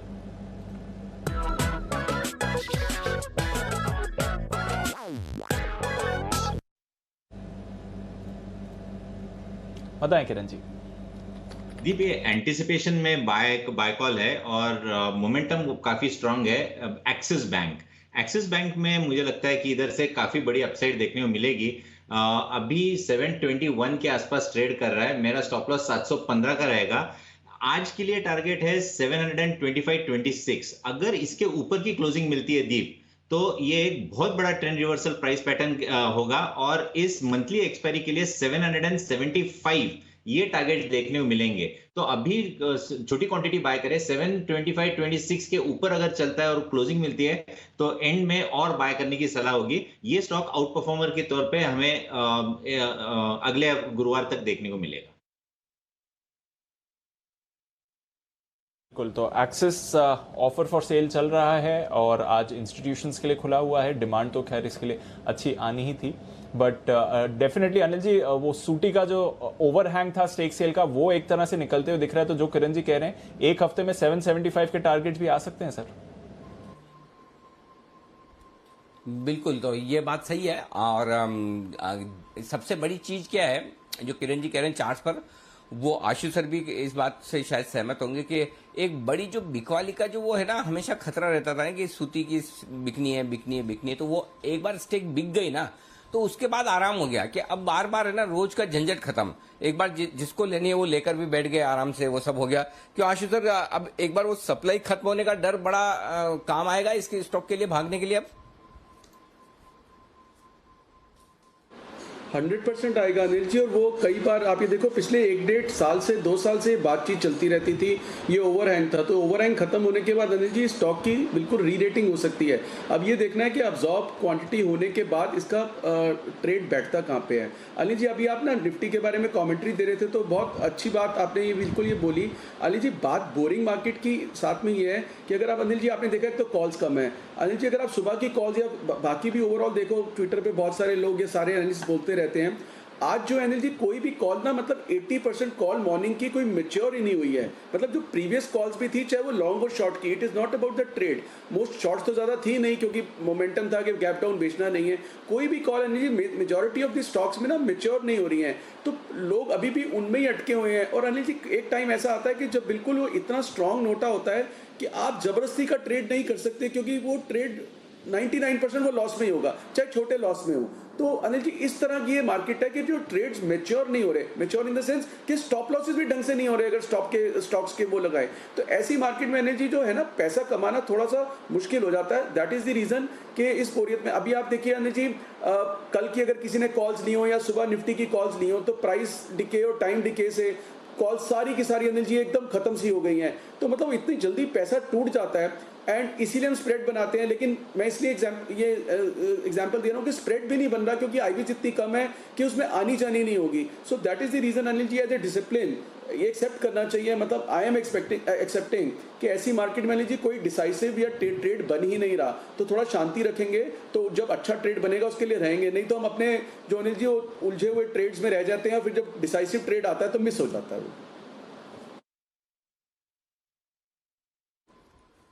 ओके, तो ये है आपके लिए निफ्टी पर राय इस वक्त और एक्सिस बैंक पे खरीदारी करने की राय आती हुई आपके लिए किरण जी की तरफ से। किरण जी ने ये एक बेहतरीन पिक कल के लिए दिए। कल रिटेल इन्वेस्टर्स के लिए ऑफर फॉर सेल खुलेगा, यहां पर उस पर भी आपको रखनी है नजर। ओके, आगे बढ़ते हैं आगे और कुछ और स्टॉक्स आपके लिए तैयार हैं एक्शन के लिए, उन पर भी फोकस कर लिया जाए। नतीजों के लिहाज से इंडिया बुल्स हाउसिंग फाइनेंस, इसके भी रिजल्ट्स आने वाले हैं। रिजल्ट के पहले वागले साहब कोई ट्रेड बनता है आपके फेवरेट काउंटर में इंडिया बुल्स हाउसिंग फाइनेंस? अनिल जी मुझे कल भी लग रहा था, 2 दिन से लग रहा है कि ये 200 के पार जाना चाहिए। ये ना 190 ब्रेक कर रहा है ना ऊपर जा रहा है, 193 194 पे जाके अटक रहा है। मेरा मानना है एक बार 200 टेस्ट करना चाहिए। व्यू तो पॉजिटिव है बट मोमेंटम मिसिंग है। तो किसी ने लिया है तो 188 के सप्लाई से बने रहे, 200-205 तक के लेवल्स मेरे हिसाब से आने चाहिए।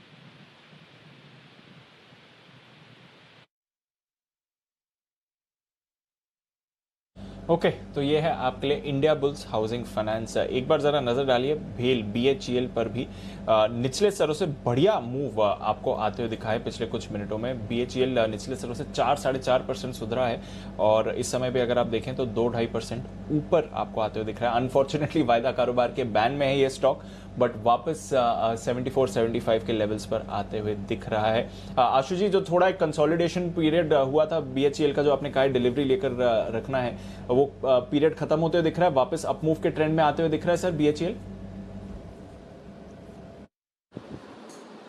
बिल्कुल दीपांशु, ये जो मैं 65 से 70 के बीच में बोल रहा था, 65 तो गया नहीं, 70 के अराउंड कंसोलिडेट हो रहा है और ये बहुत अच्छी कंसोलिडेशन है दीपांशु जो बैन में जाने के बाद होती है।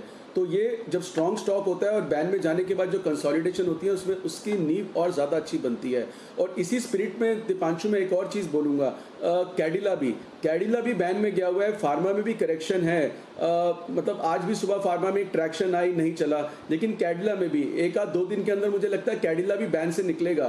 तो अगर किसी को उस चीज़ का एडवांटेज लेना है तो कैडिला भी कैश में लेना चाहिए। और भेल भी वो जो 70 के अराउंड 71, 72, 70 करेक्शन दिखा के बोर करके टायर्डनेस दिखा के और प्रॉफिट बुकिंग करा के नीचे का जिसको लगता है प्रॉफिट तो बुक कर ले, क्यों छोड़ना चाहिए, एंड राइटफुली ऑल्सो। तो ये बहुत सारे जो इंग्रेडिएंट्स हैं, कंसोलिडेशन के सिग्नल हैं, मुझे लगता है कि अब चलने की तैयारी में है। ओके, तो यह है आपके लिए भेल, एक करेक्शन के बाद फिर से चलने की तैयारी में भेल का स्टॉक आपके लिए। आइए अब वक्त है नितिन जी से मुलाकात करने का, निफ्टी के निशानेबाज नितिन मुरार का।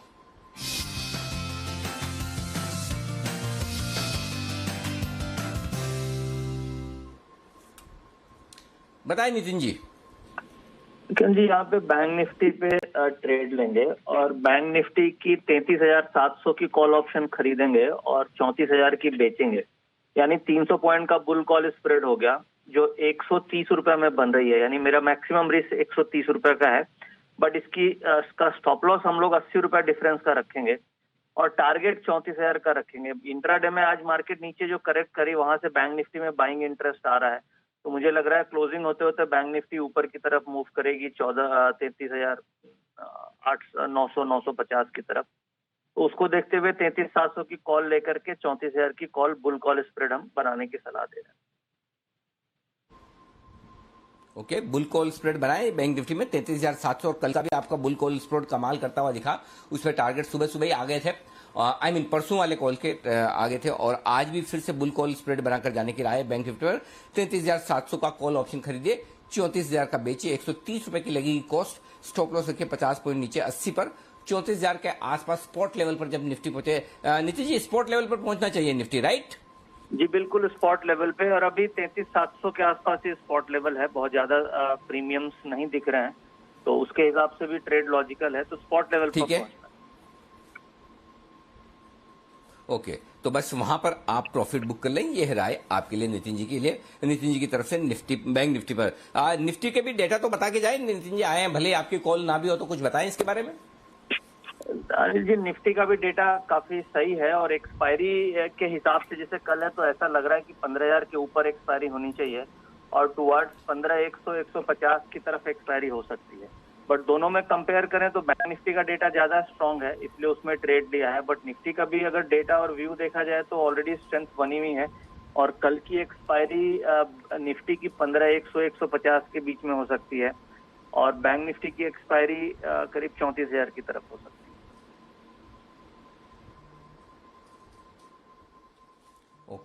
ओके, तो ये है आपके लिए निफ्टी और बैंक निफ्टी के डेटा पर। आइए इस बीच फिर से 15,050 पर क्लोजिंग बेसिस पर होल्ड करने की कोशिश होती हुई दिख रही है निफ्टी की, तो देखते हैं आखिरी मिनटों में क्या कुछ एक्शन होता है। लेकिन कई सारे स्टॉक्स ऐसे हैं कैश मार्केट में जो आज जबरदस्त एक्शन में 20% के ऊपरी सर्किट पर ट्रेड करते हुए दिख रहे हैं। हाल ही की एक लिस्टिंग स्टॉक क्राफ्ट ये 17% ऊपर है।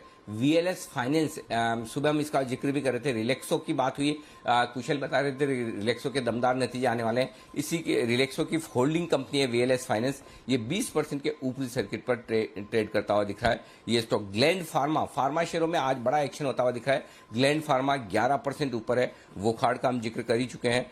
टेक्सटाइल शेयरों में भी भरपूर तेजी है। गोकुलदास एक्सपोर्ट हमारा स्टॉक, ये हमने शायद 50, 52, 55 रुपए के आसपास शामिल किया था माला माइल वीकली में, और उसके बाद भी फिर से हम टेक्सटाइल स्टॉक लगातार रिकमेंड कर रहे हैं। अब 120-25 तक पहुंचता, 133 तक पहुंचता हुआ दिखा है। इस स्टॉक में भी भयंकर जबरदस्त एक्शन होता हुआ दिखा है। तो ये सारे स्टॉक्स हैं जहां पर आज भरपूर एक्शन आपको नजर आएगा आज के सेशन में। कुछ और शेयरों पर राय ले ली जाए जहां पर हमारे एक्सपर्ट्स बुलिश होते हुए दिख रहे हैं। कोल इंडिया 3% मजबूत है, आमतौर पर सुस्त रहने वाला स्टॉक, और जब सुस्त है बाजार तो अब एक्शन में आता हुआ दिख रहा है। किरण जी, कोल इंडिया के चार्ट्स पर नजर डालिए जरा।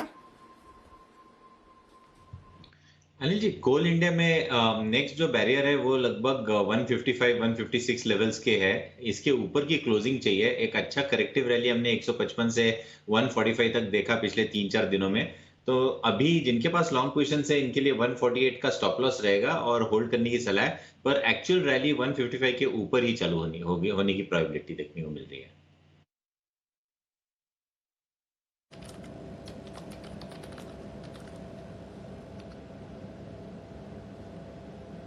ओके, तो ये है आपके लिए कोल इंडिया पर राय। बढ़िया मूव इस पर आती हुई दिख रही है। SML इसूजू, इस पर भी रखिए नजर, जिस तरह से एक्शन बनते हुए दिख रहा है। नतीजे दमदार आए हैं, घाटे से मुनाफे में आई है कंपनी। 2 करोड़ के घाटे के सामने 20 करोड़ का मुनाफा आपको आते हुए दिखा है। आय हालांकि गिरकर आई है, 272 करोड़ से घटकर आय 258 करोड़ की आती हुई दिख रही है, बट मुनाफे में आपने अच्छी बढ़त देखी है। बट आय में घाटा बड़ा है, माफ कीजिएगा मेरी गलती है, मेरे को लगा घाटे से मुनाफे में आ गई कंपनी। I stand corrected. घाटा 2 करोड़ से बढ़कर 20 करोड़ का आया है, तो घाटे से मुनाफे में नहीं आई है, घाटा बल्कि बढ़ा है। 2 करोड़ से 20 करोड़ का घाटा आया है, और आय भी 272 करोड़ से घटकर 258 करोड़ की आई है। तो निराशाजनक नतीजे हैं, अच्छे नतीजे नहीं हैं। My mistake, I stand corrected इसके लिए। घाटा 2 करोड़ से बढ़कर 20 करोड़ आया है। कुणाल जी, डिसअपॉइंटिंग रिजल्ट्स, 1.5% नीचे। देखते हैं घाटा क्यों इतना बड़ा है कंपनी का, बट फिलहाल चार्ट्स पर जरा राय दें अपनी।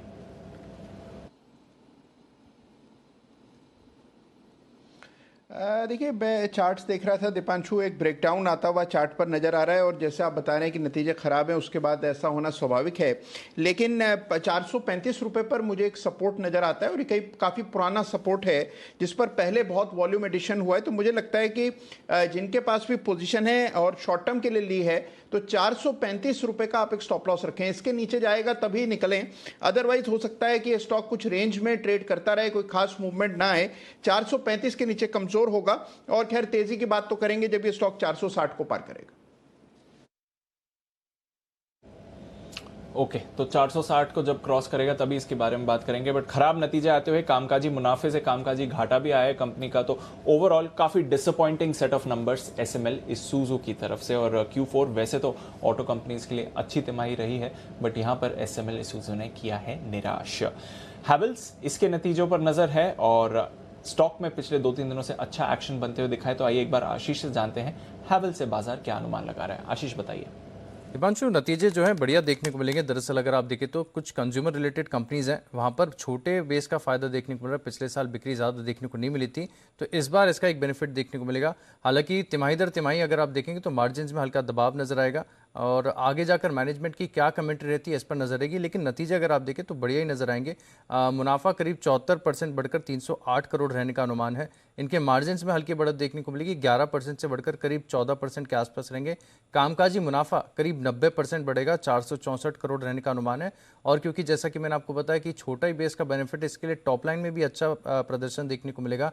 48% की ग्रोथ आपको आय में नजर आएगी और लॉयड सेगमेंट यहाँ से भी अच्छे प्रदर्शन की उम्मीद है। तो कुल मिलाकर देखा जाएगा तो अच्छे नतीजे आएंगे। बिल्कुल, तो कुल मिलाकर अगर आप देखें तो अच्छे ही नतीजे आने वाले हैं। जहां तक हैवेल्स का सवाल है, स्टॉक भी कल से एक्शन में आते हुए दिख रहा है। और कल क्लोजिंग शो की वागले साहब पहली कॉल थी आपकी हैवेल्स। मूवमेंट भी आया है उन लेवल से जब आपने रेकमेंड किया था। हैवेल्स पर फ्रेश राय दें सर।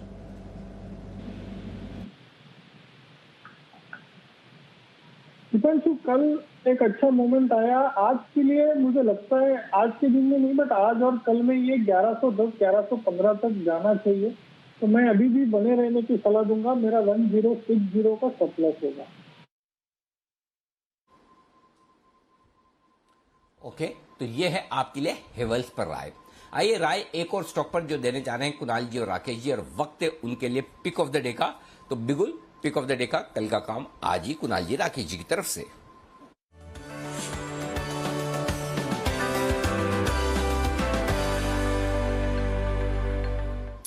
बताएं सर, कौन सा स्टॉक है पिक ऑफ द डे के लिए? अनिल जी, स्टॉक है आईसीआईसीआई सिक्योरिटीज। इसमें एक ब्रेकआउट देखने को मिल रहा है और ये स्टॉक खुले नीले आकाश, uncharted territory, blue sky zone में उड़ने की तैयारी कर रहा है। और जब ये उड़ेगा तो काफी तेज उड़ान आएगी। तो ये हमारा pick of the day. Over to Kunal ji. Anil ji, देखिए इस स्टॉक को देखकर और चार्ट को देखकर मुझे याद आता है सीडीएसएल का ब्रेकआउट। बिल्कुल इन्हीं स्तरों के आसपास 550 के आसपास सीडीएसएल में ब्रेकआउट हुआ था और वहां से स्टॉक ने पीछे मुड़ करके नहीं देखा। 800 रुपए के ऊपर ट्रेड हो रहा है। बिल्कुल वैसा ही ब्रेकआउट इस बार आईसीआईसीआई सिक्योरिटीज में आता हुआ दिख रहा है। बड़ा जबरदस्त ब्रेकआउट है और अनिल जी इन मौजूदा स्तरों पर बाय करके चलना है। जिस भी भाव पर आप बाय कर रहे हैं 11 रुपए नीचे स्टॉप लॉस रख लें। और ऊपर का जो हमारा टारगेट है, पहला टारगेट 600 रुपीज का 600 रुपए का टारगेट है और दूसरा टारगेट 625 रुपए का है। तो बड़े अग्रेसिव टारगेट्स दे रहे हैं। खरीदारी की राय है आईसीआईसीआई सिक्योरिटीज। ये जो स्टॉप लॉस आपने बोला है कि जिस भी भाव से खरीदे उस पर 11 रुपए का स्टॉप लॉस रखें, इसकी वजह क्या? क्या 11 रुपए 11 का आंकड़ा शुभ आंकड़ा है, या अगर किसी का नुकसान हो गया, स्टॉप लॉस हो गया, तो आप 11 रुपए का लिफाफा उसको देंगे? मतलब 11 रुपए क्यों?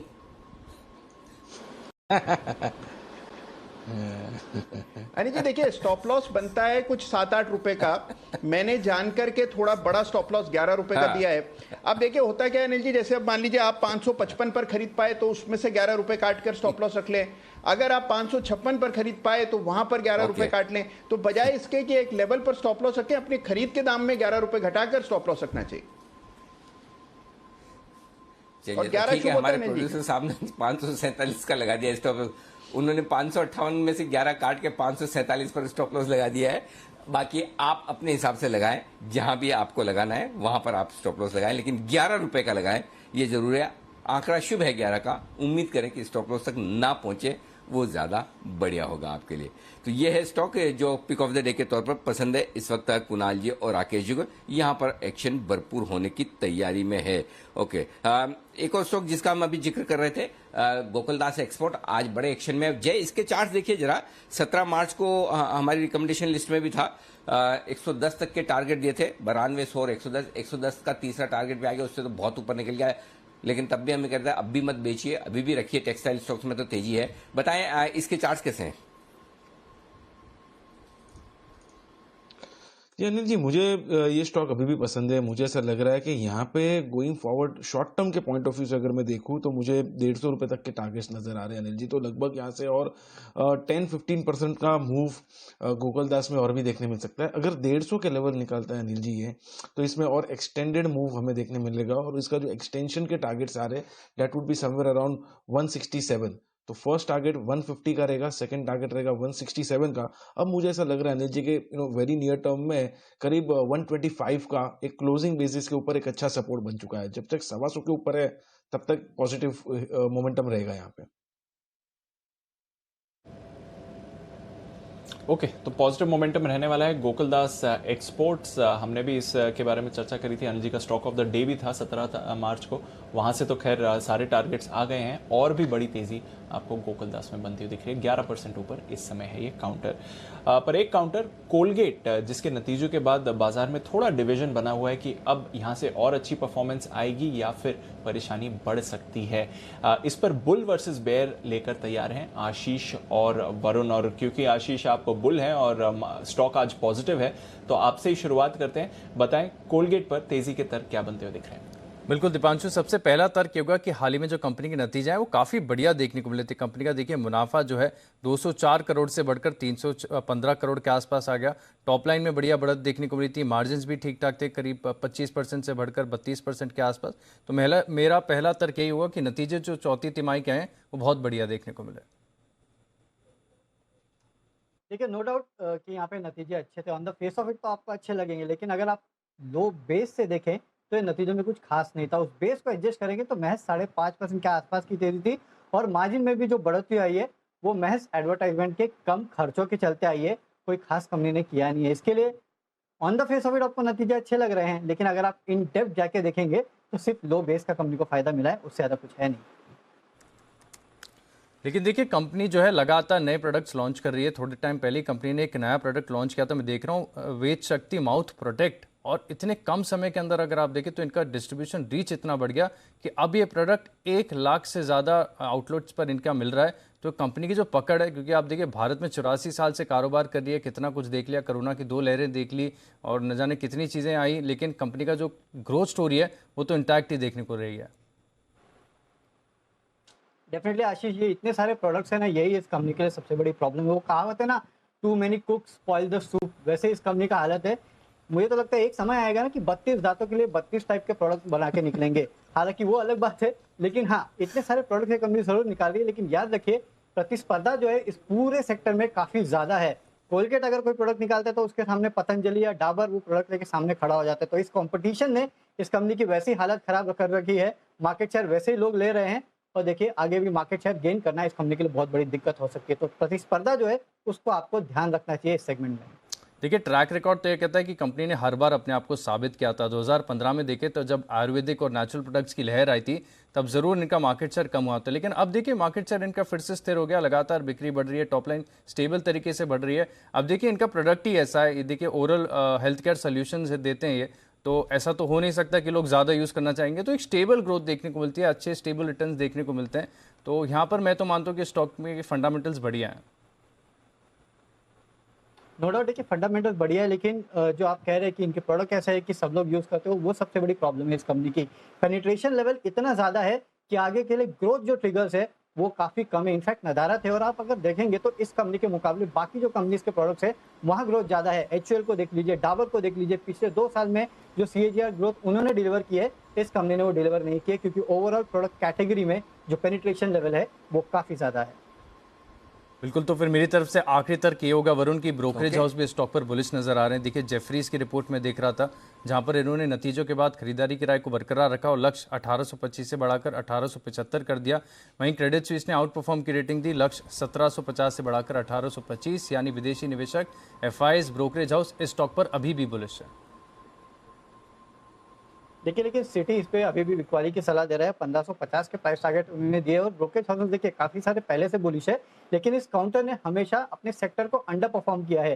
पिछले 1 साल में FMCG स्पेस के अगर आप रिटर्न देखें तो करीब 30-32% के आसपास की है, जबकि इस कंपनी का रिटर्न जो है करीब 17-18% के आसपास के हैं। तो अगर मुझे कहीं पैसा लगाना ही है तो बाकी FMCG कंपनी में क्यों ना लगाओ, कोलगेट में क्यों लगाओ। अच्छा वरुण, आपने एक जो तर्क दिया वो मुझे बड़ा अच्छा लगा कि 90% पेनिट्रेशन है, कि मतलब 90% लोग ऑलरेडी ये करने लगे हैं, बराबर है, टूथपेस्ट वगैरह का इस्तेमाल करने लगे। तो इसमें मेरे दो सवाल है कि पहला सवाल था कि बाकी 10% नहीं करेंगे। अनिल जी 90% से ज्यादा है। अब इसमें अनिल जी जो प्रोडक्ट कैटेगरी है वो इनकी टूथपेस्ट है, कहीं कहीं वो जो दंत मंजन अलग अलग टाइप के आते हैं, लाल दंत मंजन, वो थोड़ी अलग कैटेगरी हो जाती है, तो कुछ लोग उसका भी इस्तेमाल करते हैं। ओके, एक लाल दंत मंजन आता है, एक मुर्गा छाप काला दंत मंजन आता है जिसका स्वाद थोड़ा नमक नमक जैसा होता है। काफी लोग तो वरुण आप उनको भी जानते होंगे जो नीम का ही दातुन करते हैं, नीम की डाली तोड़कर। अच्छा, लेकिन पेनिट्रेशन भले 90% हो गया हो, सारे 90% सुबह और शाम दोनों वक्त थोड़ी करते होंगे। मैक्सिमम तो अभी भी एक ही टाइम करते हैं, रात को सोते वक्त तो सारे नहीं करते। वही तो अनिल जी, तो आगे ग्रोथ तभी आएगी जब सबके सब 2 बार करेंगे। अगर आप और हम जैसे लोग तो कर सकते हैं 2 बार, लेकिन पूरा इंडिया 2 बार कब तक पहुंचेगा इसकी कोई गारंटी नहीं है। चलो आशीष, आपके लिए काम है, जगाओ लोगों को कि सुबह शाम 2 बार ब्रश किया करें ताकि पेनिट्रेशन और बढ़े, तभी जाके कोलगेट की ग्रोथ और आएगी। बाकी सारे लोग प्रोडक्ट्स यूज करने लग चुके हैं। तो आइए कोलगेट पर ये इंटरेस्टिंग रिसर्च आपके लिए। अब जरा एक बार पूछा जाए बंसल जी को। बंसल जी, कोलगेट क्या करना है? देखिए अनिल जी, खरीदारी की राय है, अच्छा खासा वेल्थ क्रिएटर है। वरुण से अनिल जी मुझे लगता है डर बेसिकली अच्छे भले वोडाफोन चलते हुए वोडाफोन पर वरुण ऐसे ही मंदी में आए थे और उस पर ब्रेक लगा दी थी। बट अनिल जी एक चीज बोलूंगा, अनिल जी आप थोड़ा सा लोगों को मतलब की नॉलेज कम है। एक पॉपुलेशन वो भी है चाहे कम हो जो 2 से ज्यादा बार ब्रश करते हैं अनिल जी। एक पॉपुलेशन वो भी है अनिल जी जो कम से कम 3 बार ब्रश करते हैं।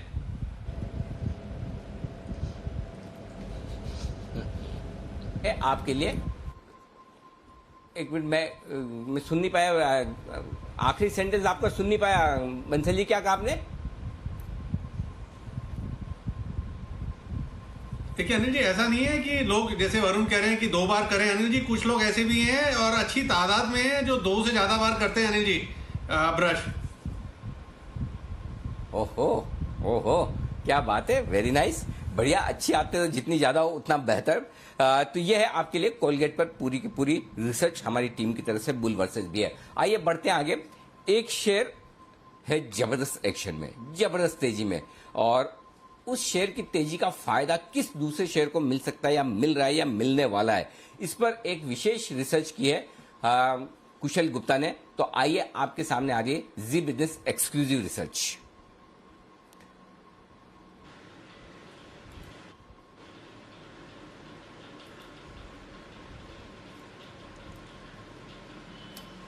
कुशल बताइए, कौन से स्टॉक में दिखी है आपको अच्छी खासी तेजी और उसके बाद किसको मिलेगा उसका फायदा?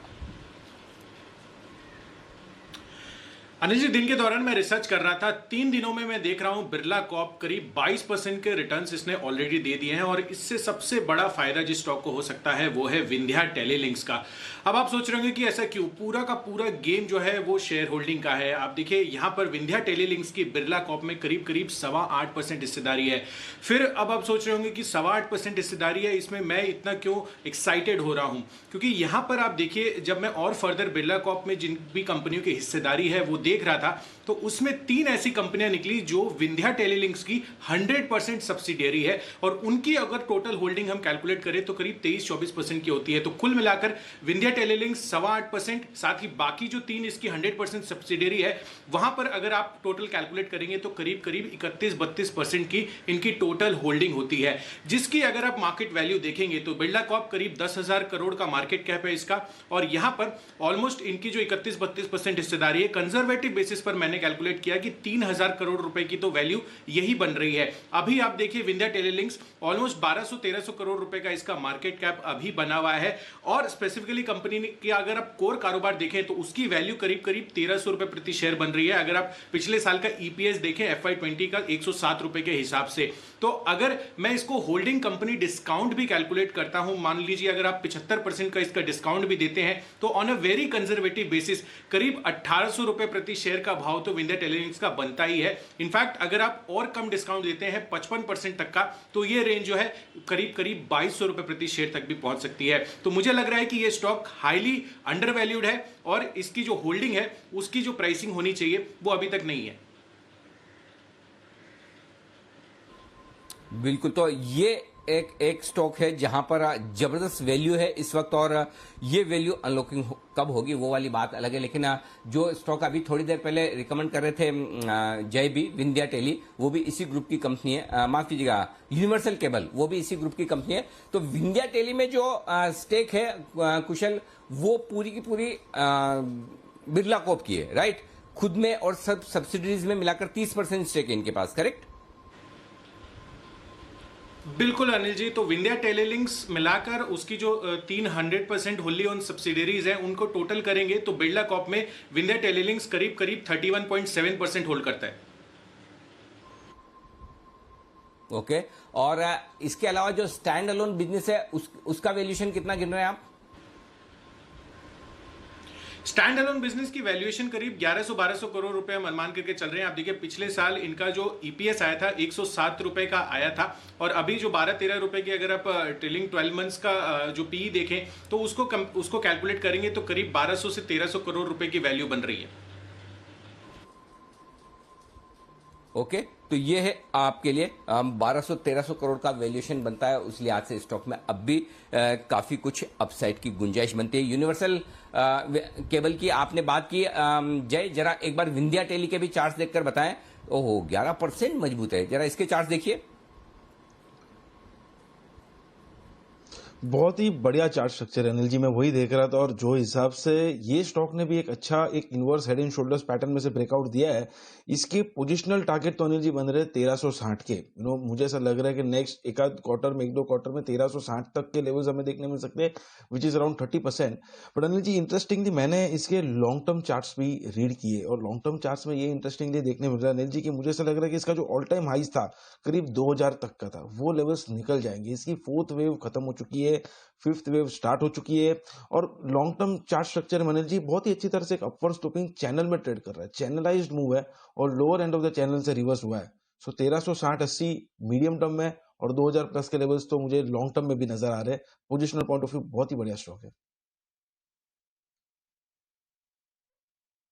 ओके, तो बढ़िया मूवमेंट यहाँ से आते हुए दिख सकता है। पोजिशनल पॉइंट ऑफ व्यू से देखें तो अच्छी तेजी बनती हुई दिख सकती है। विंध्या टेली, इस पर नजर रखिए और देखिए हमारी एक्सक्लूसिव रिसर्च के बाद स्टॉक पर भी जबरदस्त रिएक्शन आते हुए दिख रहा है। रिएक्शन आ रहा है टीसीआई एक्सप्रेस पर थोड़ी मुनाफा वसूली दिख रही है। हमने देखा कि नतीजों से पहले इस पर एक बड़ी तेजी आई थी, हमने हाईलाइट भी किया था नतीजे आएंगे कमाई कराएंगे में, और आगे देखिए नतीजे तो दमदार आते हुए दिख रहे हैं। टीसीआई एक्सप्रेस के 280 करोड़ की आय आई है, 238 करोड़ से बढ़कर, मुनाफा भी 19 करोड़ से बढ़कर 42 करोड़ का आपको आते हुए दिखा है। तो दमदार परफॉर्मेंस रही है जहां तक नतीजों का सवाल है टीसीआई एक्सप्रेस की तरफ से, और उसका आप रिएक्शन ऑलरेडी स्टॉक में देख चुके थे। हमने नतीजे आएंगे कमाई कराएंगे में हाईलाइट भी आपके लिए किया था, पर अच्छे नतीजे आते हुए दिख रहे हैं। कुणाल जी चार्ट पर राय दें, टीसीआई एक्सप्रेस थोड़ा मुनाफा वसूली देख रहा है नतीजों के बाद।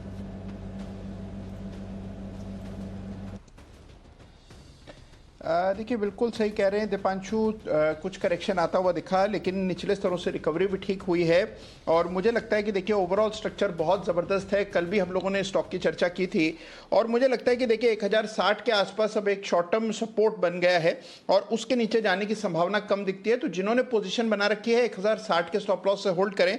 मुझे लगता है कि वापस से 1120-1125 के लेवल्स आते हुए दिखेंगे आपको। ओके, तो वापस 1120-1125 के लेवल्स आ सकते हैं। नतीजे अच्छे आए हैं, थोड़ा उतार चढ़ाव हुआ है नतीजों के बाद काउंटर में, पर नजर रखिए टीसीआई एक्सप्रेस पर। नजर रखिए वागले साहब ने एक स्टॉक पर, बिगुल उनके लिए वागले का वंडर।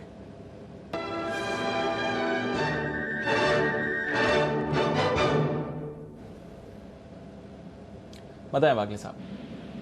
दीपांशु, मेरा बीटीएससी होगा हिंदुस्तान पेट्रोलियम में। जिस तरह से 270 को ब्रेक किया है, जो एक मल्टीपल रेजिस्टेंस था, मुझे एक 10 से 12 रुपए की मूव दिखाई दे रही है। कल का टारगेट 285-286 का होगा।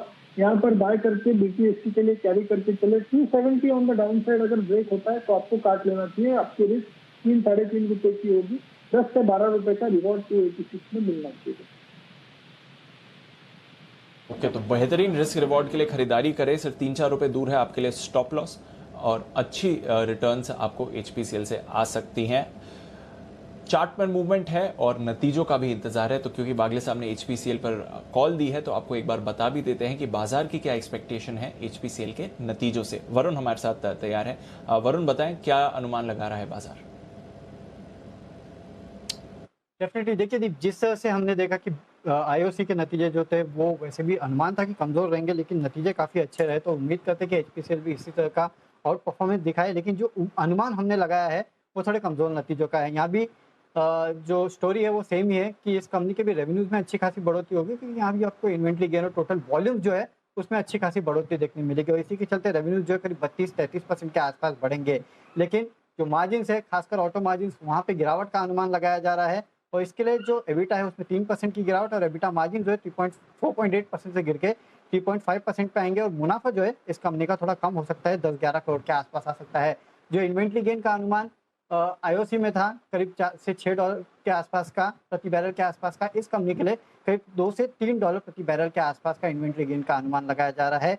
GRM जो है वो $3 से $4 प्रति बैरल के आसपास रह सकते हैं। तो अनुमान तो ठंडे नतीजों का है, लेकिन IOC के नतीजे देखने के बाद लगता है कि शायद ये भी थोड़ा आउट परफॉर्म करे। ओके, तो देखते हैं IOC के तो नतीजे अच्छे रहे, अब किस तरह की परफॉर्मेंस रहती है HPCL की, ये भी जरूरी रहेगा। नजर है HPCL, IOC ऑलरेडी नतीजे ला चुका है, BPCL भी थोड़ा मोमेंटम में आ रहा है, और NBCC इस पर लगातार खबरें आती हुई दिखती रहती हैं आपको। आज 1% ऊपर है ये काउंटर, 600 करोड़ के ऑर्डर्स कंपनी को मिलते हुए दिखे हैं। एक बार जरा NBCC पर भी नजर डाल दें, लगातार ऑर्डर विन में रहा ही है। इन्होंने बोली भी डाली है, फ्रेश बोली डाली है JP के एसेट्स के लिए, और 2 दिन कल ही होने वाली है क्रेडिटर्स की मीटिंग, तो वहां से क्या निकल कर आता है उस पर नजर आएगी। पर उससे पहले 600 करोड़ के ऑर्डर्स मिले हैं कंपनी को, ये आपके लिए अपडेट आते हुए दिख रहा है। रेगुलरली हमारे एक्सपर्ट्स ने आपके लिए ये रेकमेंड भी किया है SPL मिड कैप शो में, और सुपिल जी का भी पसंदीदा स्टॉक है। बंसल जी, कोई राय जहां तक NBCC का सवाल है 50 रुपए के लेवल पर?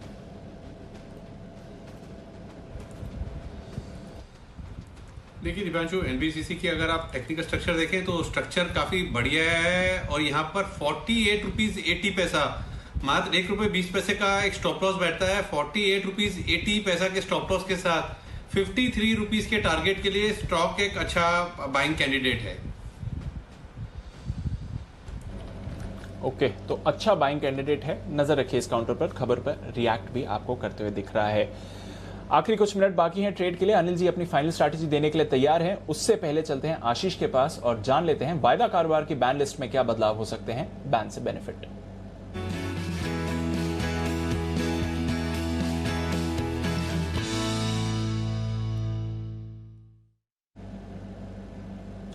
बताएं आशीष, पहले तो क्या बैन से कोई स्टॉक्स बाहर आ सकते हैं?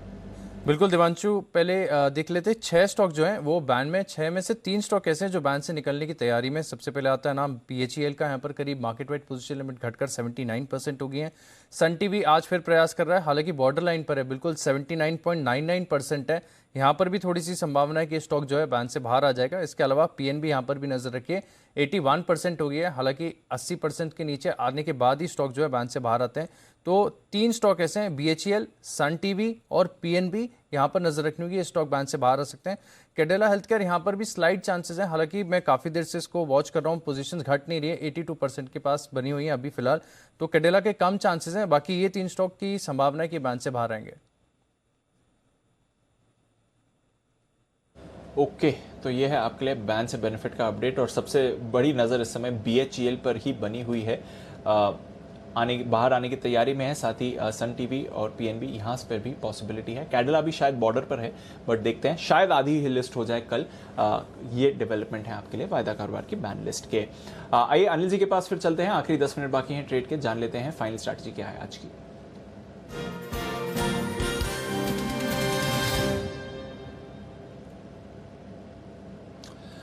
सर, ग्लोबल मूड माहौल सुस्त है, बट डाउ फ्यूचर्स पर आप देखें तो 200 पॉइंट्स की जो गिरावट थी वो बनी हुई है, कुछ ज्यादा बदलाव नहीं हुआ है यहाँ पर पिछले 1 घंटे में, तो सुस्ती दिखा रहा है डाउ फ्यूचर्स। नैस्डैक फ्यूचर्स 1% नीचे है, यूरोप के बाजार निचले स्तर से थोड़ा सुधरे हैं सर, बट अभी भी लगभग 1% की गिरावट आ रही है और यूरोप पे अभी अभी थोड़ी देर पहले एक इंपॉर्टेंट अपडेट भी आते हुए दिखा है।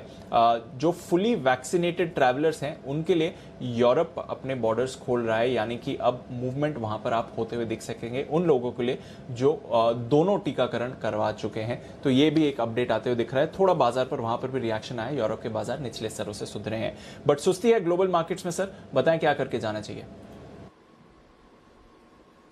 दीप कुछ नहीं, जो है पोजीशन उसे होल्ड करें। फ्रेश पोजीशन कल बनाएंगे क्योंकि ग्लोबल मार्केट थोड़े कमजोर है, तो हो सकता है एक मौका कल सुबह सुबह बाजार 14,925 14,950 के आसपास दे दे, तो वहां पर एंट्री करने के लिए परफेक्ट लेवल होगा। क्योंकि 15,000 के ऊपर की क्लोजिंग मिल रही तो चिंता की कोई खास बात है नहीं, लेकिन दिन के लो पॉइंट पर बंद हो रहे हैं क्योंकि डाउ फ्यूचर्स आपके 200 पॉइंट अभी की नीचे है, तो उस लिहाज से। और बैंक निफ्टी में भी अगर आप देखेंगे तो दिन के लो पॉइंट के आसपास ही हम बंद हो रहे हैं। आज का लो है 33,608, बिल्कुल उसके आसपास, तो क्लोजिंग थोड़ी सी नीचे की हो रही है, इसलिए फ्रेश खरीदारी करके नहीं जाएंगे। और कल सुबह सुबह एक बार फ्रेश कॉल लिया जाएगा। कैश के स्टॉक्स में अगर आपकी कोई भी पोजीशन है तो उसे होल्ड करिए। जिन लोगों को सेफ्टी चाहिए, अगर लगता है कि अचानक से कोई बड़ा मूव आ जाए किसी वजह से, तो 14,800 का कॉल ऑप्शन बैंक निफ्टी पर और 14,800 का पुट ऑप्शन और 33,000 का put option out of the money का, जो आपको कल की एक्सपायरी का सस्ते ही मिलेगा, वो लेकर जाएं ताकि आपकी हेजिंग हो। या फिर 15,200 का कॉल आप बेच सकते हैं और 34,000 का कॉल आप बेचकर जा सकते हैं, जो भी आपको ठीक लगे। दोनों में से हेजिंग करके जाएं अगर आपकी पोजीशन है किसी भी तरफ तो। जी दीप। ओके, तो ये है आपके लिए अनिल जी की राय। कैश स्टॉक्स हैं तो होल्ड करिए। इंडेक्स पर अगर पोजीशन है तो जरूर है आप अपने हेज बनाकर रखें इस बाजार में। चलिए नजर रहेगी। और इंडेक्स पर एक और स्ट्रैटेजी भी ले लेते हैं। जय ठक्कर के पास चलते हैं कैश के ऑप्शन के लिए।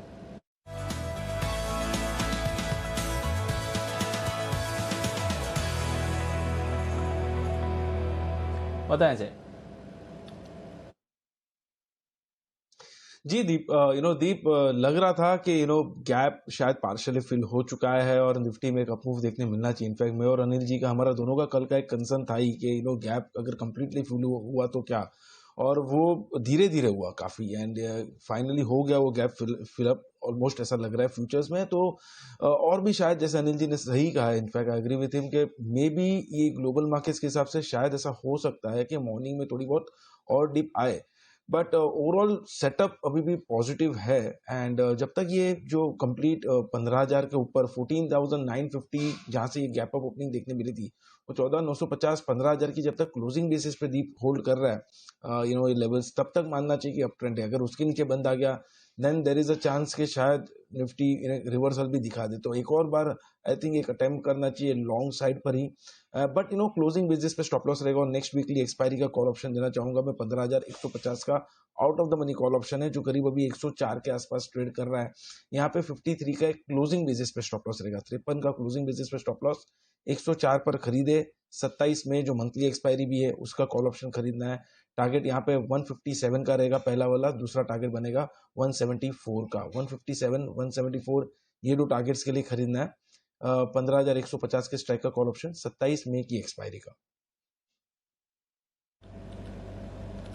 ओके, तो मंथली एक्सपायरी का कॉल ऑप्शन खरीदना है, ना कि कल की वीकली एक्सपायरी का, ये ध्यान रखिए। 15,150 का कॉल ऑप्शन खरीदना है 104 रुपए में, 157 174 के टारगेट्स के लिए। तो अग्रेसिव कॉल है जय की तरफ से और बाजार में एक्शन बनते हुए एक्सपेक्ट करते हैं। कल की एक्सपायरी निकल जाने दीजिए, आज थोड़ी सुस्ती है, बट अगले हफ्ते की मंथली एक्सपायरी के लिए 15,150 का कॉल खरीदें। इंडोरामा सिंथेटिक्स बढ़िया नतीजे आते हुए दिख रहे हैं, घाटे से मुनाफे में आई है कंपनी, तो ये एक नतीजों का रिएक्शन आप इंडोरामा पर भी आते हुए दिख रहे हैं। और इस कंपनी के मैनेजमेंट के साथ भी हम इंटरेक्शन करने वाले हैं, तो उसका भी इंतजार रहेगा। पर कुणाल जी जरा आप चार्ट पुल अप करें। इंडोरामा छोटा स्टॉक से 60 रुपए के आसपास ट्रेड कर रहा है, बट नतीजे अच्छे आते हुए दिखे कंपनी के। कोई लेवल्स इंपॉर्टेंट सर यहाँ पर? देखिए दीपांशु, बहुत बड़ा अपमूव आया है रिजल्ट्स के बाद और एक बहुत बड़ी तेजी पिछले कुछ दिनों में भी चार्ट्स पर थी। तो मुझे लगता है कि अब देखिए इन स्तरों पर खरीदारी की राय नहीं है, लेकिन जिनके पास पोजीशन है होल्ड करें। और जो बहुत अग्रेसिव ट्रेडर्स हैं 60 रुपए के स्टॉप लॉस से बाय कर सकते हैं, तो मुझे लगता है बाय करना चाहिए। एक बार के लिए स्टॉक 67 तक का मूव आपको दिखा सकता है। स्ट्रक्चर बड़ा जबरदस्त है और पूरे टेक्सटाइल स्पेस में तेजी है, तो यहां पर एक बहुत ही टाइट स्टॉप लॉस रखकर के खरीदारी भी कर सकते हैं। 67 तक का मुझे एक रूम दिखाई देता है ऊपर की ओर। 26 करोड़ के कामकाजी घाटे के सामने 100 करोड़ का कामकाजी मुनाफा आया है। आय में आपने 40% से ज्यादा की बढ़त देखी है और ओवरऑल मुनाफा भी, बल्कि माफ कीजिएगा 40% की बढ़त नहीं, 80% से ज्यादा की बढ़त आपने आय में देखी है। 50 करोड़ घाटे के मुकाबले 130 करोड़ का मुनाफा आते हुए दिखा है। कामकाजी घाटे से कामकाजी मुनाफे में आई कंपनी, तो हर ही बेसिस पर अगर आप देखें तो दमदार नतीजे हैं। और हम मैनेजमेंट से भी कल जानेंगे कि क्या है इनके प्लान्स आगे जाने वाले समय के लिए। इंडोरामा पर है एक्शन। किरण जी, एक बार जरा कोफोर्ज के चार्ट्स पर भी नजर रखिए, क्योंकि यहां पर अभी थोड़ी देर पहले कुछ बड़ी ब्लॉक डील्स होते हुए दिखी हैं, जिसकी वजह से स्टॉक पर भी प्रेशर बनते हुए दिख रहा है। कोफोर्ज पर राय दे सर, कहां पर आता है अगला सपोर्ट काउंटर के लिए? दीप, नेक्स्ट जो सपोर्ट है वो लगभग 3200 के आसपास के है, तो मेरा मानना है कि लॉन्ग पोजीशंस नहीं रखने चाहिए अभी के लिए और 3200 के आसपास एक बार रिव्यू लेना चाहिए। मुझे लगता है कि जिस तरीके से एक बड़े वॉल्यूम्स के साथ एक गिरावट देखने को मिली है, जब तक हम 3400 के नीचे है तब तक 3200 के लेवल्स देखने को मिल जाने चाहिए।